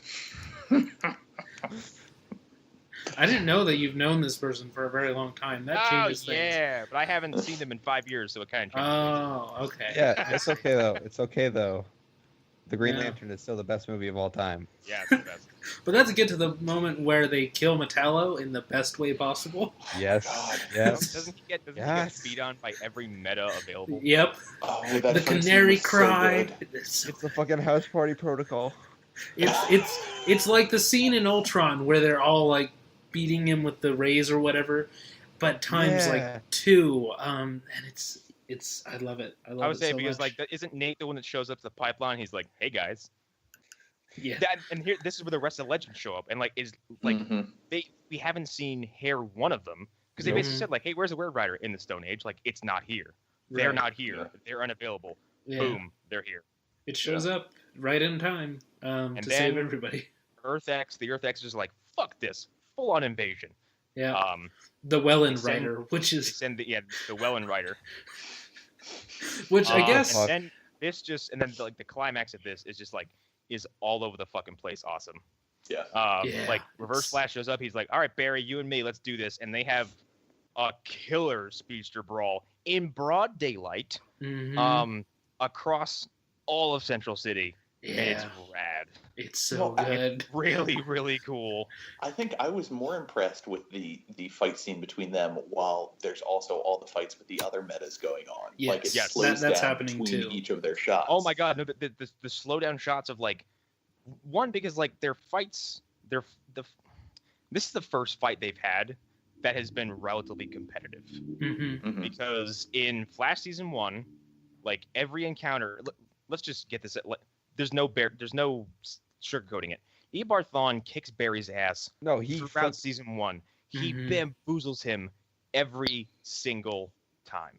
yeah. The only fight that he has with Wells, where it's kind of a competition, he had to call in Ollie and Firestorm to kind of level the playing field. Yeah. Just a Against little bit. one person, and they just barely scrape by. Mhm. And then Yeah. season 2, it's an earlier version of Thawne, and a slightly more experienced Barry, and Barry wins through sheer anger and Mhm. pummels him to the point where Joe is like, "Do not kill him." Yeah. It's like bring him in, and then he has to let him go because they fucked up the timeline, and they had to let him go. Yeah. And he sucker punches Thawne in Flashpoint and locks him up. And then they haven't had a confrontation since. This is the first time they've been like blow for blow having an actual fight that actually went somewhere. Like the fact, like the one shot where it slows down and like Thawne is like throwing a fucking roundhouse kick or something like that. Yep. Yeah. Like they're having a full on Arrow style fight in super speed. Yeah. Yeah. Yeah, it's great. Yeah. Supergirl and Overgirl fighting in the sky like they should. Mhm. Killer Frost, Iceman. Yes. What does she take up there with her? She Is it- took up is it, Vixen and what's her Zari. face? Isis. Yeah. Yeah. Well, before we even get into that, though, I have to point out the T-sphere with the atom on it. Yes. Like when he threw that made me My so God. happy. That made me so So happy. good. So good. Oh, we're skipping over one of Ray's best lines when he helps everybody at Star Labs, and then he says something about shrinking, and then some Nazis go up and he slaps a giant hand and goes, So good. goes, and it embiggens too. I love it. I love it so much. I do want to jump back just a little bit to when Oliver and Captain Cold have a scene together, and it's like way back, but it's such a good moment where he's like, "Let's get our outfits on, Ollie," and he's like, "Don't call me Don't call Ollie." me Ollie. So good. Don't worry, I'll get to that cold exterior of yours. No, you won't. I wasn't talking to him. But yeah, so they're and then, like, they're ice-manning up to the ship. Mhm. Yeah, and then I think Cisco and Wells take over the Yes. Welland Rider and like that's right, they take the Wave Rider. Yes, and they it's Blow it so out of the good. sky. Which Cisco's nerding out about while he's in it, right before, like, you know, there's this huge battle going on. But he's like, "Oh my God, this place is amazing! Look at this thing! Look at this thing!" Mm-hmm. Yeah, there's a dogfight happening. There's an aerial brawl happening. Both Olivers are having a fist fight on top of a car for like 8 minutes. Yeah, it's Yeah. so They good. never leave that like 4x4 spot. It's just Stephen Amell and his stunt double clearly just brawling, and it's so good. Yeah. Yeah. Which, and like I feel like there might be some people who are like, "Oh, it's dumb to put masks on them." No, not really, because it enables cool action sequences to happen without having to pay for a CGI face swap. Mhm. Yeah. Yeah, you can just have Melissa Benoist and her stunt double fighting for like Yeah, exactly. ever, and I Which love I her think is line. probably why these fight scenes look so good, because it's two people who are working together habitually. Mhm. Yeah. Mhm. But I love when she's like, "Care to step outside, General?" Yes. That was a good. Well, I'd be curious to know if it was the stunt coordinator and fight coordinator from Arrow who did all of the fights in this. I get the Because feeling it was because Yeah. it's why so, wouldn't you get that guy? Because he's Exactly. awesome. It's Yeah. so Like- good. Yeah. Yeah. Well, I and mean, that was. The Go ahead. Deathstroke kill hallway sequence is all you need to talk about. Right. Holy shit. Yeah. The corridor of death. Mm-hmm. I'm going to stab you, and then I'm going to get you off my sword with this machine gun. God. So yeah, they've got the two Wave Riders fighting, and they're trying to get the shield down. That was another thing that bothered me a little bit. Was like, all right, so this highly advanced piece of Nazi technology, yeah, sure, it's a big red button, just a big red button that turns Yeah. off the force field. Yeah, that makes sense. Yeah, Well, I mean, if you go by the Star Wars logic, like, doesn't matter. Yeah. So Yeah. it's bigger. We'll blow it up. yeah, good point. Why are there vents in the Death Star? Yeah, exactly. Because a man loved his daughter. That's Be- why. Because Hannibal Lecter spent 20 years building in Dude. weaknesses. I love the fact that everyone's like, oh, it's just a plot hole. It didn't need to be explained. I'm like, yeah, but think about it. It's a plot hole that's now been explained by some dude who's like, fuck the Empire. I'm going to spend Mhm. 20 years being a shit employee, and Yep. nobody will fire Yep. me. Nobody will address me about it because I am valuable as fuck. Yeah. Oh my Just- god. I'm envisioning and hearing like the sound of trombone music as like Mads Mikkelsen like swings around a girder and hits some guys in the face, and they're out for the day. Oh, sorry. Can't fire me. I'm untouchable. I built this fucking thing. Oh, I guess you're not getting your Death Star. And they even said, like, we can't finish it without you. He's like, sucks to suck. Yep. The best. I love That's Rogue One so That's why I much. love Rogue One. 'Cause It's a Rogue great One is movie. a long-form story about a guy who is like, I love my daughter so much that I will build this thing to fail catastrophically. Yep. And it's going to take me 25 years to do it, and you'll look like fools afterwards. Suck it. and then I'll die via Rebel Alliance photon torpedo. But it was still the Yeah. fucking coolest.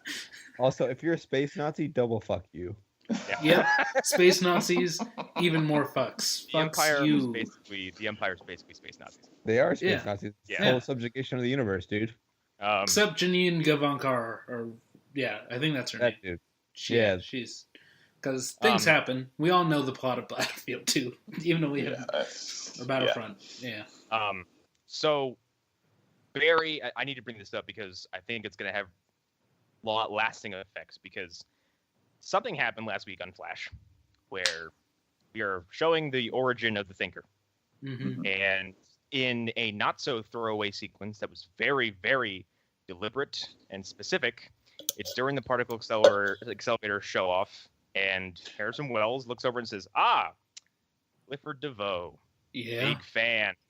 Yeah. Big fan. He's like, I have a feeling in my most evil voice possible Yeah. that you'll do great things in the future.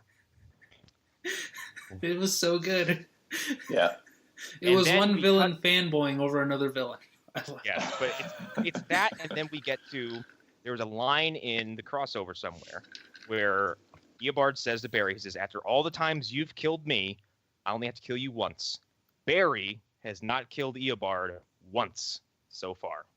Yeah. Oh, good point. He lets him go again, and then he says, I'll see you soon, Barry. Wonder whose face I'll be wearing next time.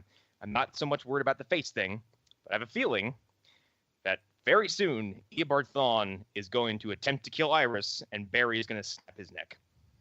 I can see that. Oh my god, I want that so much. It I can is. see that. It is. It's. I'm not saying it's being hinted at, but like I'm like this groundwork is very specific. Well, it's because like there is so much they haven't done with the storyline, the Flash storyline stuff yet. Like, that relationship is so unique in comics. Like, Mm-hmm. There is chronicles of them mhm. fighting to and fro, and like we haven't seen any of it yet. We've seen the end of it, Mhm. and we've seen maybe the beginning of it, but we have not seen what happened in between No. Yeah. at all. And that line, after all the times you've killed me, like that obviously implies that Barry has beaten him several times. Yeah. And realistically, Barry's only technically beaten him once so far. Yeah. And the other time Black Flash got him. Well, No, that's a really good point. Didn't even think about assuming Black Flash wasn't Barry at the time. Ooh. No, don't do this. Stop. We're not doing this right now. It was Hunter Zolomon. I know, but It it's was- funny. It was Zoom. But I liked when Overgirl went full Godzilla and Godzilla versus Destroyah. That was a fun moment. Yes. Actually, my takeaway from that was Yes. my takeaway was more that was the end of the first season of Heroes. Oh, it is very similar to that, isn't it? It's very Yeah, similar. yeah, Or yeah. in Superman Unchained, Wraith. I'm Yeah, never I think sure if it's it's Wraith or Wrath, but whatever. He like blows himself up to like stop an alien invasion.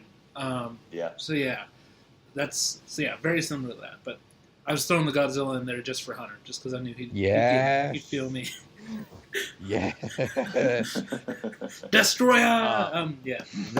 So Overgirl. Overgirl. Might as well be called Overgirl. Supergirl shows up. She's like, "Where do you want to go?" Yeah. Bad joke. Overgirl goes full nuclear, and Yep. Supergirl takes her. I was kind of expecting, Dark Knight Returns, crispy corpse Kara. Right. Oh god. That would have been Oh, really fall back cool. That would have been so cool, but I don't Would've think been they had kinda the cool. effects for that. Well, they kind of do it because she They does do. fall back to the earth. And she and looks then- a little bit pale. That's about it, though. Yeah. Yeah. And then fucking Nate, Yeah. the former historian, Yep. Yeah. super nerd historian, catches the Kryptonian and craters. Mhm. Her. It is fucking awesome. It's so Yeah. good. And doesn't he say something? He's like, "Well, I am a man of steel." Yeah, he does. I Yeah. figured the Man of Steel should catch the Girl of Steel. That's that was exactly good. what he says. And then Eve Oliver's death is so perfect. He's like, I'm Mhm. gonna kill you, and then Oliver's just been standing there for like 2 minutes, like, I got my arrow knocked, you're dead, and just he takes him Well, I out. kind of like that Oliver takes a minute. He's like, "Do I?" And then he's like, "Nah, fuck it." Yeah. Yeah, I do love like how Oliver at one point was just like, "I'm gonna kill you," and then Yep, he kind of laughs it off, and he gets to do it. Like, it's so good. Yeah. it's a nice payoff. Yeah. Mhm. Because every time, Definitely was. because if you notice that every time Barry says to one of the villains, he's like, "I'm gonna kill you," he fails miserably. Nope, Yep. he can't. Yep. But Oliver all I he has did, says an like, is did like, arrow. I did like that Barry had Eobard dead to rights, and he was like, "Fucking do it." He's like, "I dare you," and Barry's like, "Nah." Yeah. Eobard, and then Eobard is back because Barry lets him run off on Earth 1, and he's like, "See you soon," and leaves. So he is now back into the continuity of the show. Like, yep. There's no Legends run off. Like, he's here. He's back. He's the master. They're never actually going to be able to kill him off. He'll just he'll find some way out of it. Well, that was something else I was curious about because when the post-fight and everybody's going back to their separate worlds. Well, not everybody, but the guys from Earth X at least. Is Wentworth Miller going to be on a few more episodes? More I'm quickly, confused about that too. They said he was finishing up his role as Captain Cold on The Flash. Okay. Really? Yes. I didn't know that. I just knew he was back on. And I figured, this was it. That seems like a fitting ending for him. Yeah. Yeah.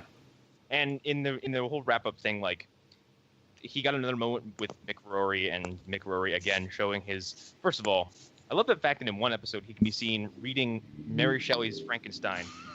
It was Dracula. No, it was Dracula with little fucking bifocals. And then a few episodes later, he's like, "You're not real." What did he say? He's like, "You're not him. You're a gangbanger. I think you mean doppelganger." So good. And I love it. He's like, and then he's like, "Go away." He's like, "There, old friend."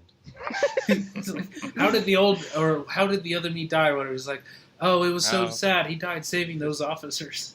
Oh, he thought he kept going back in for those officers. I died saving pigs.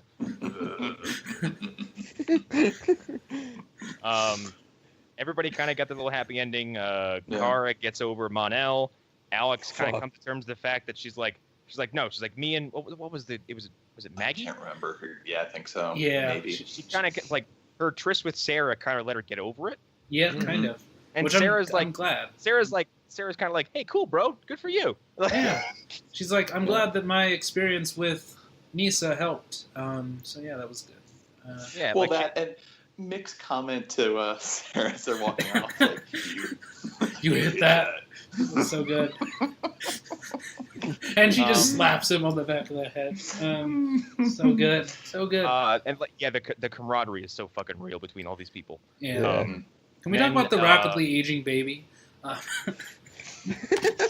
Wait, what? The 2-year-old baby? Oh, Am I wrong? Is the baby not aging super quickly?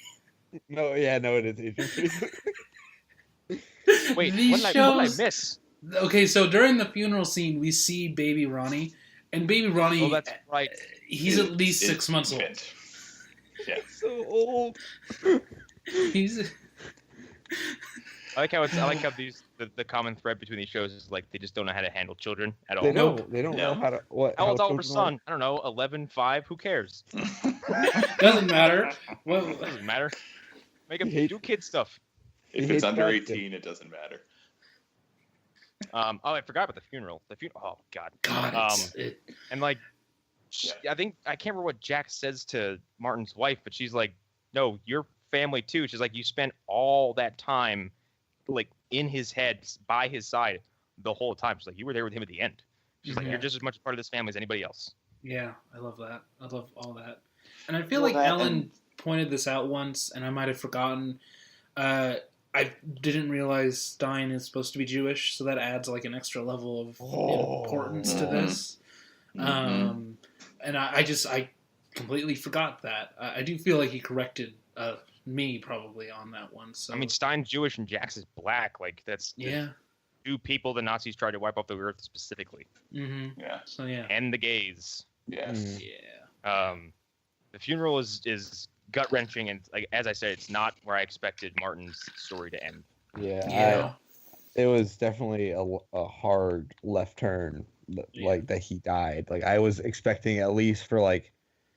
I was expecting a bit, honestly, if he did die, like, it was in the back of my mind that maybe he will die, but, like, I was expecting it.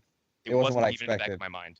Up until the double weddings that they have immediately after, they treat it with so much respect. But then the double weddings happen, which... okay, before we talk about this double wedding, we glossed over something that could be huge. In episode 1, right before Barry gets married, a little girl walks up to him. Like a young adult. Yeah. Walks up to him, who looks kind of mixed race. Yep. And says, "Wow, I can't believe I'm here. This is so cool." And he's like, "Do I know you?" And she's like, "No, total stranger. I think this wedding's gonna be really important." Please remember to say I do. Bye. Runs away. Most obvious time traveler ever. Fucking Barry's daughter, if I've fucking ever saw her. Or it's Wally's daughter. That's the only other possibility. But like, the thing about that is like, why is she there? Like, yeah, that's specifically why does she want him to say I do? Like, because she needs them to get married so she can be born. Yeah. That or because like maybe because like, hey, your mom and dad's wedding, like they fucking fought universal Nazis. They did? I'm gonna go see this shit. Aren't they not technically married? No, they're married. They didn't finish the vows. Yeah, but they were well, like I think they said legally they're fine, but ceremonially they're not. Oh yeah, I remember now. Yep. Yeah, right. They said legally they're fine, but ceremonially like they never got finished. This is where fucking poor John Diggle. That's the thing. What was he doing? He was squeezing a stress ball. No, his arm is fucked up. So he's doing it. I'm assuming he's doing it for like muscle recovery. I get that, but it's still just like dude is just chilling out and trying to recoup for himself after being in the hospital for what? But this 2 episodes? It's a recurring thing with Diggle is that ever since he's met Barry, he's been completely and utterly freaked out by him. And all the metas he meets, like in the have you seen the 3-minute fight clubs they do to promote the shows? Yeah, I saw that. Yeah. In the second one, like Martian Manhunter transforms and Diggle drops an entire sandwich. Like he's like, what the fuck? And like he is the only one who like basically he is like the audience kind of he's like surrogate. Yes, because every time something extraordinary happens, he's like, "Are you fucking seeing this?" And everyone's like, "Yeah, he's an alien. We know." And he's like, "No, but he's a Martian. He transforms." Like, yeah, I need to rewatch that now that I'm more familiar with everybody. So, and like every time Barry has grabbed him and whisked him away somewhere, he pukes. Yep. Every single time.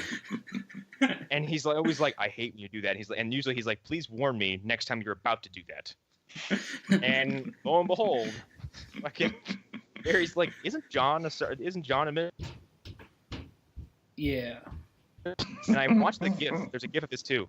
And the most comical part about it is after Barry hits him, it grabs him, like the ball is in the air, it hits a table, and everything around Diggle is a fucking disaster. There's paper and shit just everywhere. And I thought about that. I'm like, Barry probably causes some kind of ruckus or mess everywhere he goes. How many people are walking the street and like Barry runs past and they're like, I spilled hot coffee over myself because some asshole fucking sped past me. Well, I mean, and residual force burned me. I mean, the vacuum that he's taking, or the space he's taking up, there's going to be a vacuum there as soon as he disappears. Yeah. And at the speed he's going, it's going to have to be filled that much quicker. So, yeah, I mean, he's causing millions of dollars in damage whenever he goes through things. Grabs Diggle, and then Diggle marries Barry and Iris, and then Felicity's like, fuck it, let's get married. Let's do it. Yeah, that was really annoying. Like, this scene almost sunk the crossover for me. I'm glad this happened because now I get to, when I come across these people who are at this point in like all these shows running, are like, Felicity, she's the worst. I'm like, fucking get used to it. She's great. Now, okay, you know what? Now I'm like, ha ha ha ha ha. Now she has a lot of fucks. I really turned around on Felicity a lot. I don't think that's fair to her to say she's the worst when fucking Iris West exists. Right. Yep. Iris exists. So, but yeah, no, this was this double wedding really annoyed me though. The whole part of it, her interrupting, that was annoying, and also. It gives me like season 4 feelings, and that's not a good thing. So yeah, like it didn't bother me because like I feel like everything else is fucking earned. Like at this point, like it may be that Iris and Felicity may be somewhat. It's not their fault. It's the fucking writers. Yeah. Like, the writers, because in one episode Iris is like, "Oh, you're fine. You're great in this role," and the next episode she's like, "We're the Flash, Barry. We're the Flash. We're the Flash." Yeah, I mean, now I got to go beat up my dad for selling our house. Let's just be happy that we don't have Pilot Iris still, because Pilot Iris would be the worst. Yeah. Well, back I don't to, even remember Pilot Iris. go back and watch Pilot Iris and be so happy that we have current Iris, because it's hard. It's hard to watch. So yeah. Back to Felicity and Ollie real quick. I've known a few people that have proposed to somebody and they've been declined, and they tried to continue their relationship till things were better, blah blah blah, and it never worked.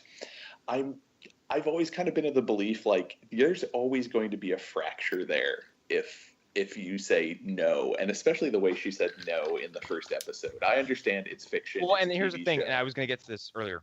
Her reasonings are baffling because, like, if it was like, I'm not a marriage kind of person, Yeah. that would be understandable. However, she tried getting married before. But her reasonings are, last time I tried to get married, someone showed up and shot me in the back. I'm like, that's like a 1 in quintillion chance that will ever happen again. You got better. Well, you're Well, bringing back all these nightmares. That and her just saying, like, I love our life, I love you. Like, so why is there an issue there then? It wouldn't be any different. Also, like, there's only room in fiction for one Perry Cox and one Jordan, and their relationship in Scrubs works the way it does because they're two vile, vitriolic, fucking spiteful people who get off on each other's anger. But they're sweet people deep down, and they really love each other. But, like, the idea of marriage is like, because they're both prickly, mean people, and they get off on it. And it's fine, and they don't have to be married to prove it. Actually, I think they said, like, in one episode of Scrubs, like, they find out that, like, through some kind of legal fuck up, they're still married, and they're miserable because of it. And then, like, I think Dr. Cox walks to Jordan at the end of it and says, he gets down on one knee and goes, "Jordan, will you divorce me?" And she goes, "Oh my God, I thought you'd never ask." That works for them. Also, they have a son together, so they're not going anywhere. Yeah. But these two, it's like, no, like, one, your reasonings are silly. It's not like there's going to be random-ass gunmen popping up every time you try to get wedding. Like, what if it wasn't Oliver? It's like, it's someone else. He's like, "Will you marry me?" She's like, "See, this one time I tried to get married and I got shot." Yeah, exactly. I'd be super down. Like, the whole wheelchair thing. Then I got real mad and stood up. Everything's okay. None of you understand the trauma that I feel when you talk about it. I was in the room when this happened. Also, I'm mad that Allan wasn't here because Stephen Amell posted something on his social media today, and it just said, "I wish you could see a deleted scene from the Crisis on Earth X crossover," and it was him and Justin Hartley from Smallville. What? Oh. Whoa. Allan would have melted down. I would have melted down. Dissolved. Whoa. Okay. Yeah, people on his page lost it. Like, are you fucking kidding me? That's. Oh my. That's Yeah. actually hilarious. He probably would have, like, I'm imagining what he would have. I mean, like, was it an Earth X Green Arrow who was a good guy? No, he was Earth X Führer's brother. Obviously. Yeah. Like. Well, I'll be curious to see if this actually comes out in its own, like, DVD set. No, don't be It surprised has if it does because Blu-ray set. deleted scenes from the Flash pop of all time. There's scenes from season 1 of Flash that I am furious that they cut. There's one from season 1 where it's after they've captured Eobard Thawne as Harrison Wells, and it's right before Barry's going to go back in time and try to save he's going to save his mother, and Joe walks up to him and says, like, they have a conversation, and, like, Eobard is like, "Joe," he's like, buddy. He's like trying to be friends with him, and Joe's like, "I don't know who you are." He's like, we don't have that kind of relationship. And he says to him, he's like, I want you to know that if anything happens to Barry, I don't care where or when you go, I will find you and I will kill you. Do you doubt me? And Harrison Wells pauses and goes, "No." And Joe walks away, and that's it. I'm like, that would have cemented Joe even further as one of the strongest characters in this series. Because he walks up to a time traveler and goes, "I don't give a fuck where you go to. I will find you." And I will murder you. Damn. That makes Joe and Steve Harrington the best dads of. Yes. Best dads of all time. Yeah. Best dad of the 2010s and best dad of the 80s. It's really great that Steve Harrington is America's dad now. Yeah. Yeah. The new baby. There should be a Babysitters Club reboot just starring him. Okay, so Bottle of hairspray. so I don't know how they're gonna top this. Yeah. I mean, I have ideas though. They go to another Earth, and that Earth has Wonder Woman, Superman, and Batman on it. And that is that's the only way. If that doesn't happen, I'm gonna be surprised. Because that's that's how the else only do you thing that top makes sense. Like, and it's a way I to think- establish Wonder Woman already. And To that is your immediate get out of jail free card for including these characters in the TV universe without having them to be on there permanently. right. And also, you already have Tyler Hoechlin. Like, Yes, he's a Like- different Superman, but he can still be there. Yeah. Mhm. like Yeah. you can bring him back. And it can be a world where like the remainders of the Justice League have been killed off and all that's left is the Trinity. Yeah, that Yeah. would be good. And you can have like Bruce like walking up to young Barry and going like, I can't believe you're this young. Like I haven't seen you looking like this in a long time. Yeah. That would be so good. And then Yeah. Bruce Wayne's like, I could kill you. That's how you do it. They're like older version. Goddamn, I could kill you. You're too fast. Mm. What's I- your mom's name? Nora. Okay. Or I mean, You're They definitely on could- my kill list.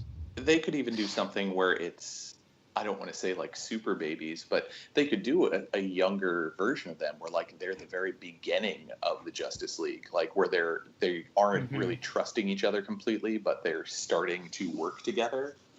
And I think Ooh. that could be a really interesting too, because it could be these established heroes from a different universe where like, wait, you have these powers, and you're, I mean, Ollie would basically be saying, oh, you're essentially me, except you're wearing that outfit, and just teaching them like to trust each other and use their powers for good.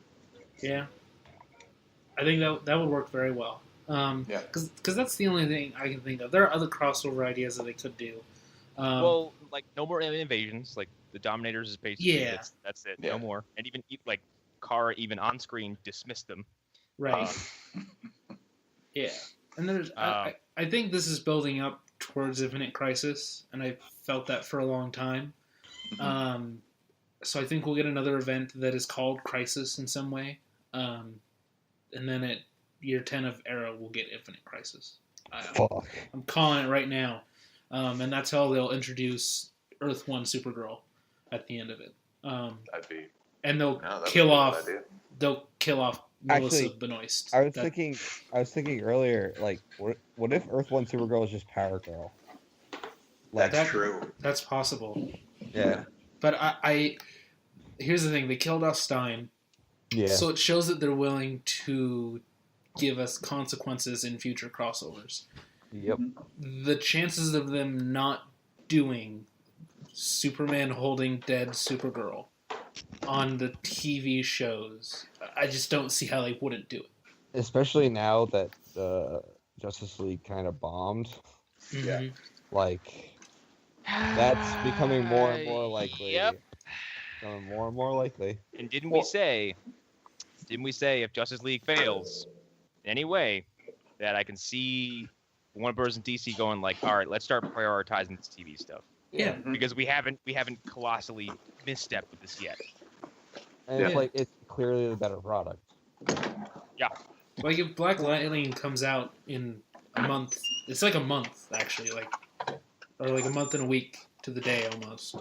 And if Black Lightning is a hit, then like CW has clearly found some sort of, I don't know, chemical compound or some sort of equation that makes good DC shows. I mean, somebody in that company is confident in Black Lightning, or why the fuck else would he show up in Injustice?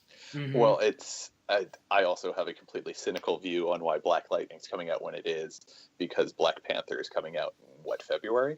Yeah, but at the same time, I know I think that's completely cynical, and I don't think it's Mhm. connected at all, but, it's got to be there, too, to an extent. I also think Black Lightning is the response to years of people going, where's Static Shock? And I think people Yeah. at DC are just like, we're not interested in doing that again, but here's this. yeah. Yeah. And it feels more like an answer to Luke Cage, to me, to be honest, based off Okay. of what I've seen from the previews. Yeah. No, that yeah. makes sense. That makes a lot more sense. And my thing is like Black Lightning is not set in the current CW continuity. No. Which seems But like a misstep. If I don't believe them for a second that he won't show up in some way in future Oh, crossovers. not at all. Like I don't buy it. Nope. Well, that's their bread and butter. They know that by now. So Mhm. it just doesn't make sense for them to be like, nope, this is completely closed off from all their continuity. Nope. They'll nope, find nope. a way for like Arrow to show up in the Black Lightning universe somehow, or they'll do what I've said, which is just say Black Lightning is in the same universe as Supergirl, because that universe is it's not very filled out compared to Earth 1. Earth 38, it's just Supergirl and Superman and Martian Manhunter. There are no other characters that we And yeah, Red and Tornado. Guardian's Guardian. gone, thank God. Right, Yeah. but like, how many other characters are there in that universe that we can like name? It's like 5, 7. Yeah. So setting Black Lightning in that universe would make sense, and I don't see why they don't. I do get like we want to do it on our own, and we don't want to like depend on like. We don't want to depend on the love from those other shows. We want to make this show its own thing. Well, and I get that, but you also have these amazing stepping stones and tools to work with. Why not use them? Well, I know. Here's my thing. I think as soon as this is either deemed, if it's a failure, then whatever. If Right. it's a success, like Barry Allen suddenly hopping into that universe. Yeah, Is because we've totally seen gonna this before. Yeah. This happened. How it's gonna happen. CBS said Supergirl would not be in the same universe as their other DC shows. And then boom, Barry is the connective thread between Supergirl and CW. Yeah. Well, Like- and they have the perfect in for it because Harrison obviously knows of other worlds very well at this point. So it's so easy for him to be like, oh yeah, well there's this guy that I know of. Oh yeah, I totally forgot to mention it before. But And Cisco can reach us to any universe. Like And Harrison Wells has directly referenced Superman and Batman before. So him knowing about Black Lightning wouldn't surprise me. yeah, yep. So I don't know what everybody very positive about this entire crossover event. Oh my God, yes. yeah, it had Absolutely stakes. It had good character moments for all the characters. Yeah. Everybody was represented well. Yeah. The logo was cool. Yes. The fact that it wasn't here's Supergirl, here's Flash, here's Arrow, here's Legends. It was called Crisis on Earth X Part 1, Crisis on Earth X Part 2, Part 3, Part 4. Well, and just the fact the opening, like, it wasn't like, oh, here's Supergirl's part of it, and like you're saying, it was here's Arrow doing something, but it was a combination of all of the different shows in the opening together. Right. Yep. And that just showed their dedication to it actually being a full-on crossover. No, this event. was as far as entertainment goes, on par with the first Avengers film. Mm-hmm. As far as I don't earned, disagree with that. earned, sincere, genuine, and just like working on every level. Yeah. Yeah. Yeah, And the fact that there's a clear path Mm-hmm. to this point from the beginning. and as someone who just jumped in on the current seasons, it worked perfectly. Like you understood all the stakes. That is an important thing. Like Erik, you've been watching for like the last 7 episodes. That's as much history as you have with these characters. If you add that up, that's an entire season of television. But And like contextual stuff from conversations, and that's really about it. Mhm. Yeah. It's like your experience of this is like reading a comic and seeing a little like a box in the corner saying "See Nightwing issued 7 for this information," and like you've basically done that without even having to go back and read a metaphorical comic. Yeah. No, it's an amazingly strong crossover, and I am kind of flabbergasted it was a television series. Yeah. And Ed has said before, he says that he has full confidence that the CW universe with these shows will exist for a very long time. I don't see how He has basically said like minimum 10 years. Minimum. Like if you doubled the budget of this, just doubled it, and you release this in theaters, it would work as a movie. Yeah. Like Are you kidding? I would have paid happily to see this in a theater with a crowd. Yeah. Yeah.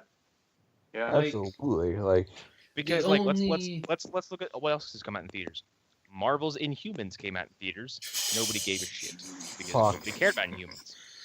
Why? Doctor Who frequently shows up in theaters when they have Right. big specials, and usually that's kind of a moderate hit, isn't it? Yeah, it's a Yeah. hit for what it is, and like Mhm. I've considered going many times. The only time I'm like I'm probably gonna go is when Capaldi regenerates in a couple weeks. Not even a couple weeks, like 2 weeks. Yeah. I'm considering going to that. On the level of Who, someone just told me today. Someone I work with who watches told me that Matt Smith, David Tennant, and Christopher Eccleston have all been seen shooting something for Doctor Who. Ooh, Yes. That makes me very happy. interesting. Yes. So we might not be Eccleston seeing. is the big part of Eccleston it is the big thing. Yeah. because he I does have- not.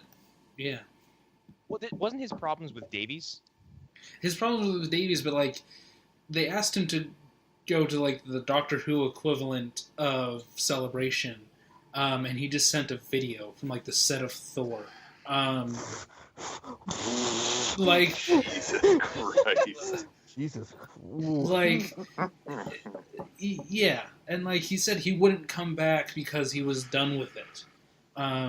Like that's why he didn't regenerate into, or John Hurt didn't regenerate into him in the 50th. That's the only reason that didn't happen, because he's done with the character, whatever the hell that means.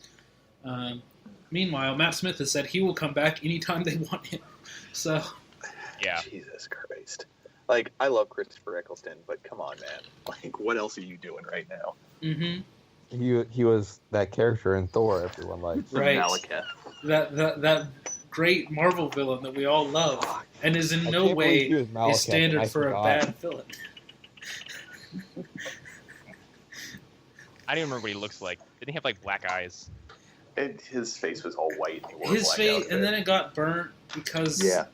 Because Thor in the comic, lightning, he's- Well, in He- that in the comic, he's half black and half white. and he killed Thor's mother. How many of Yeah. you remembered that before I just said it? Oh my What? god. Huh? He Yeah. killed Thor's mom.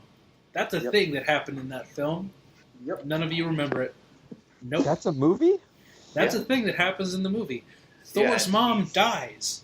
And he's not even really the main villain at the end of the movie either. It's the ether. The aether. Ugh. That's the mark of a great film. Yeah. Crisis was better than that. Instant Yeah. forgettability. But yeah, no, I would watch this in the theater. Yeah. The only thing I would want that the theater wouldn't have is the cliffhangers in this worked very well, and they took Yeah. advantage of the fact that they were on television. Yep. Yeah. So that's the thing. But other than that, movies all the way. I think we can wrap on that. Definitely. Yeah, it's like I don't have anything really negative to say about this at all. I'm having a hard time finding things I did not like. Yeah. And I mentioned the two. It's Iris and Monel. Dip. It's the Monel stuff is so non-consequential because he's there and gone. Yeah.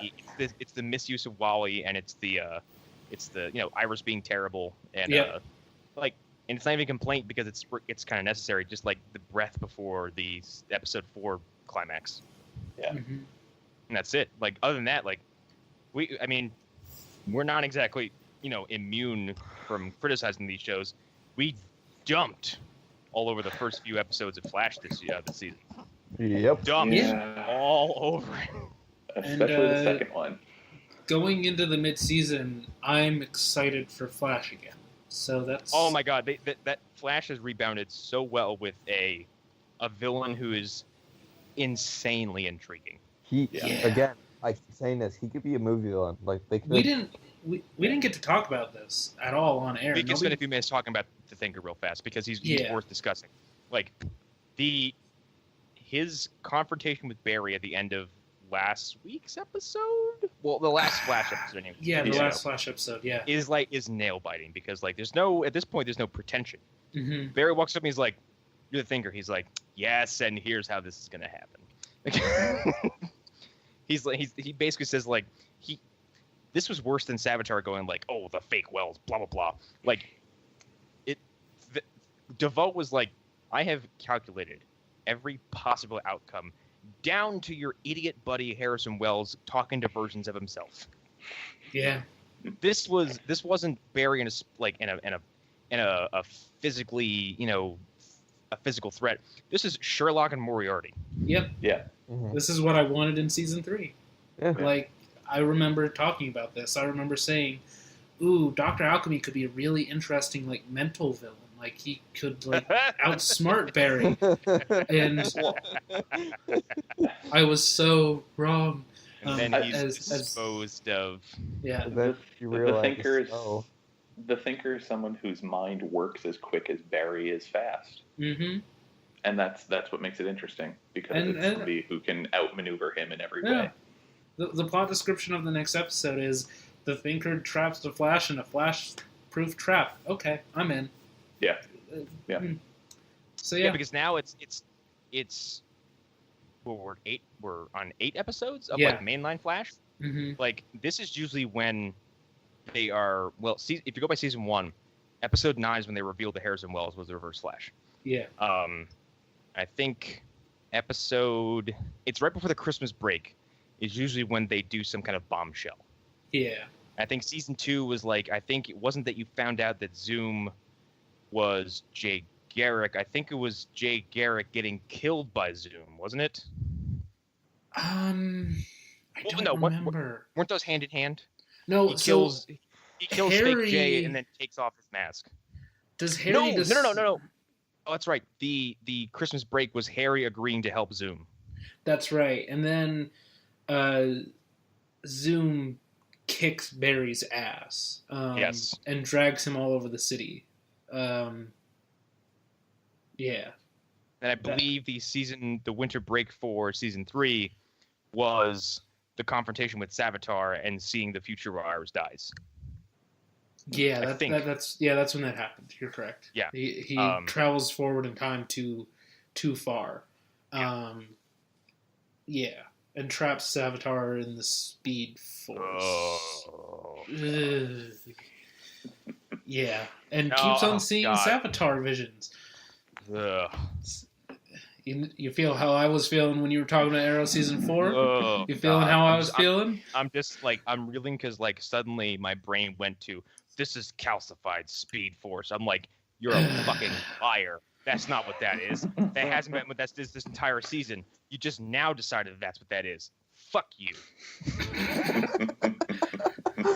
The show literally changed its mind at the end of the season about what a certain specific plot device was. They're like, that's not this anymore. This is what this is. Ha! Gotcha. Very good. But yeah, I expect big things out of this. And like the performances have been great. This dude playing, I've never seen this dude before in my life. I've heard he's South African.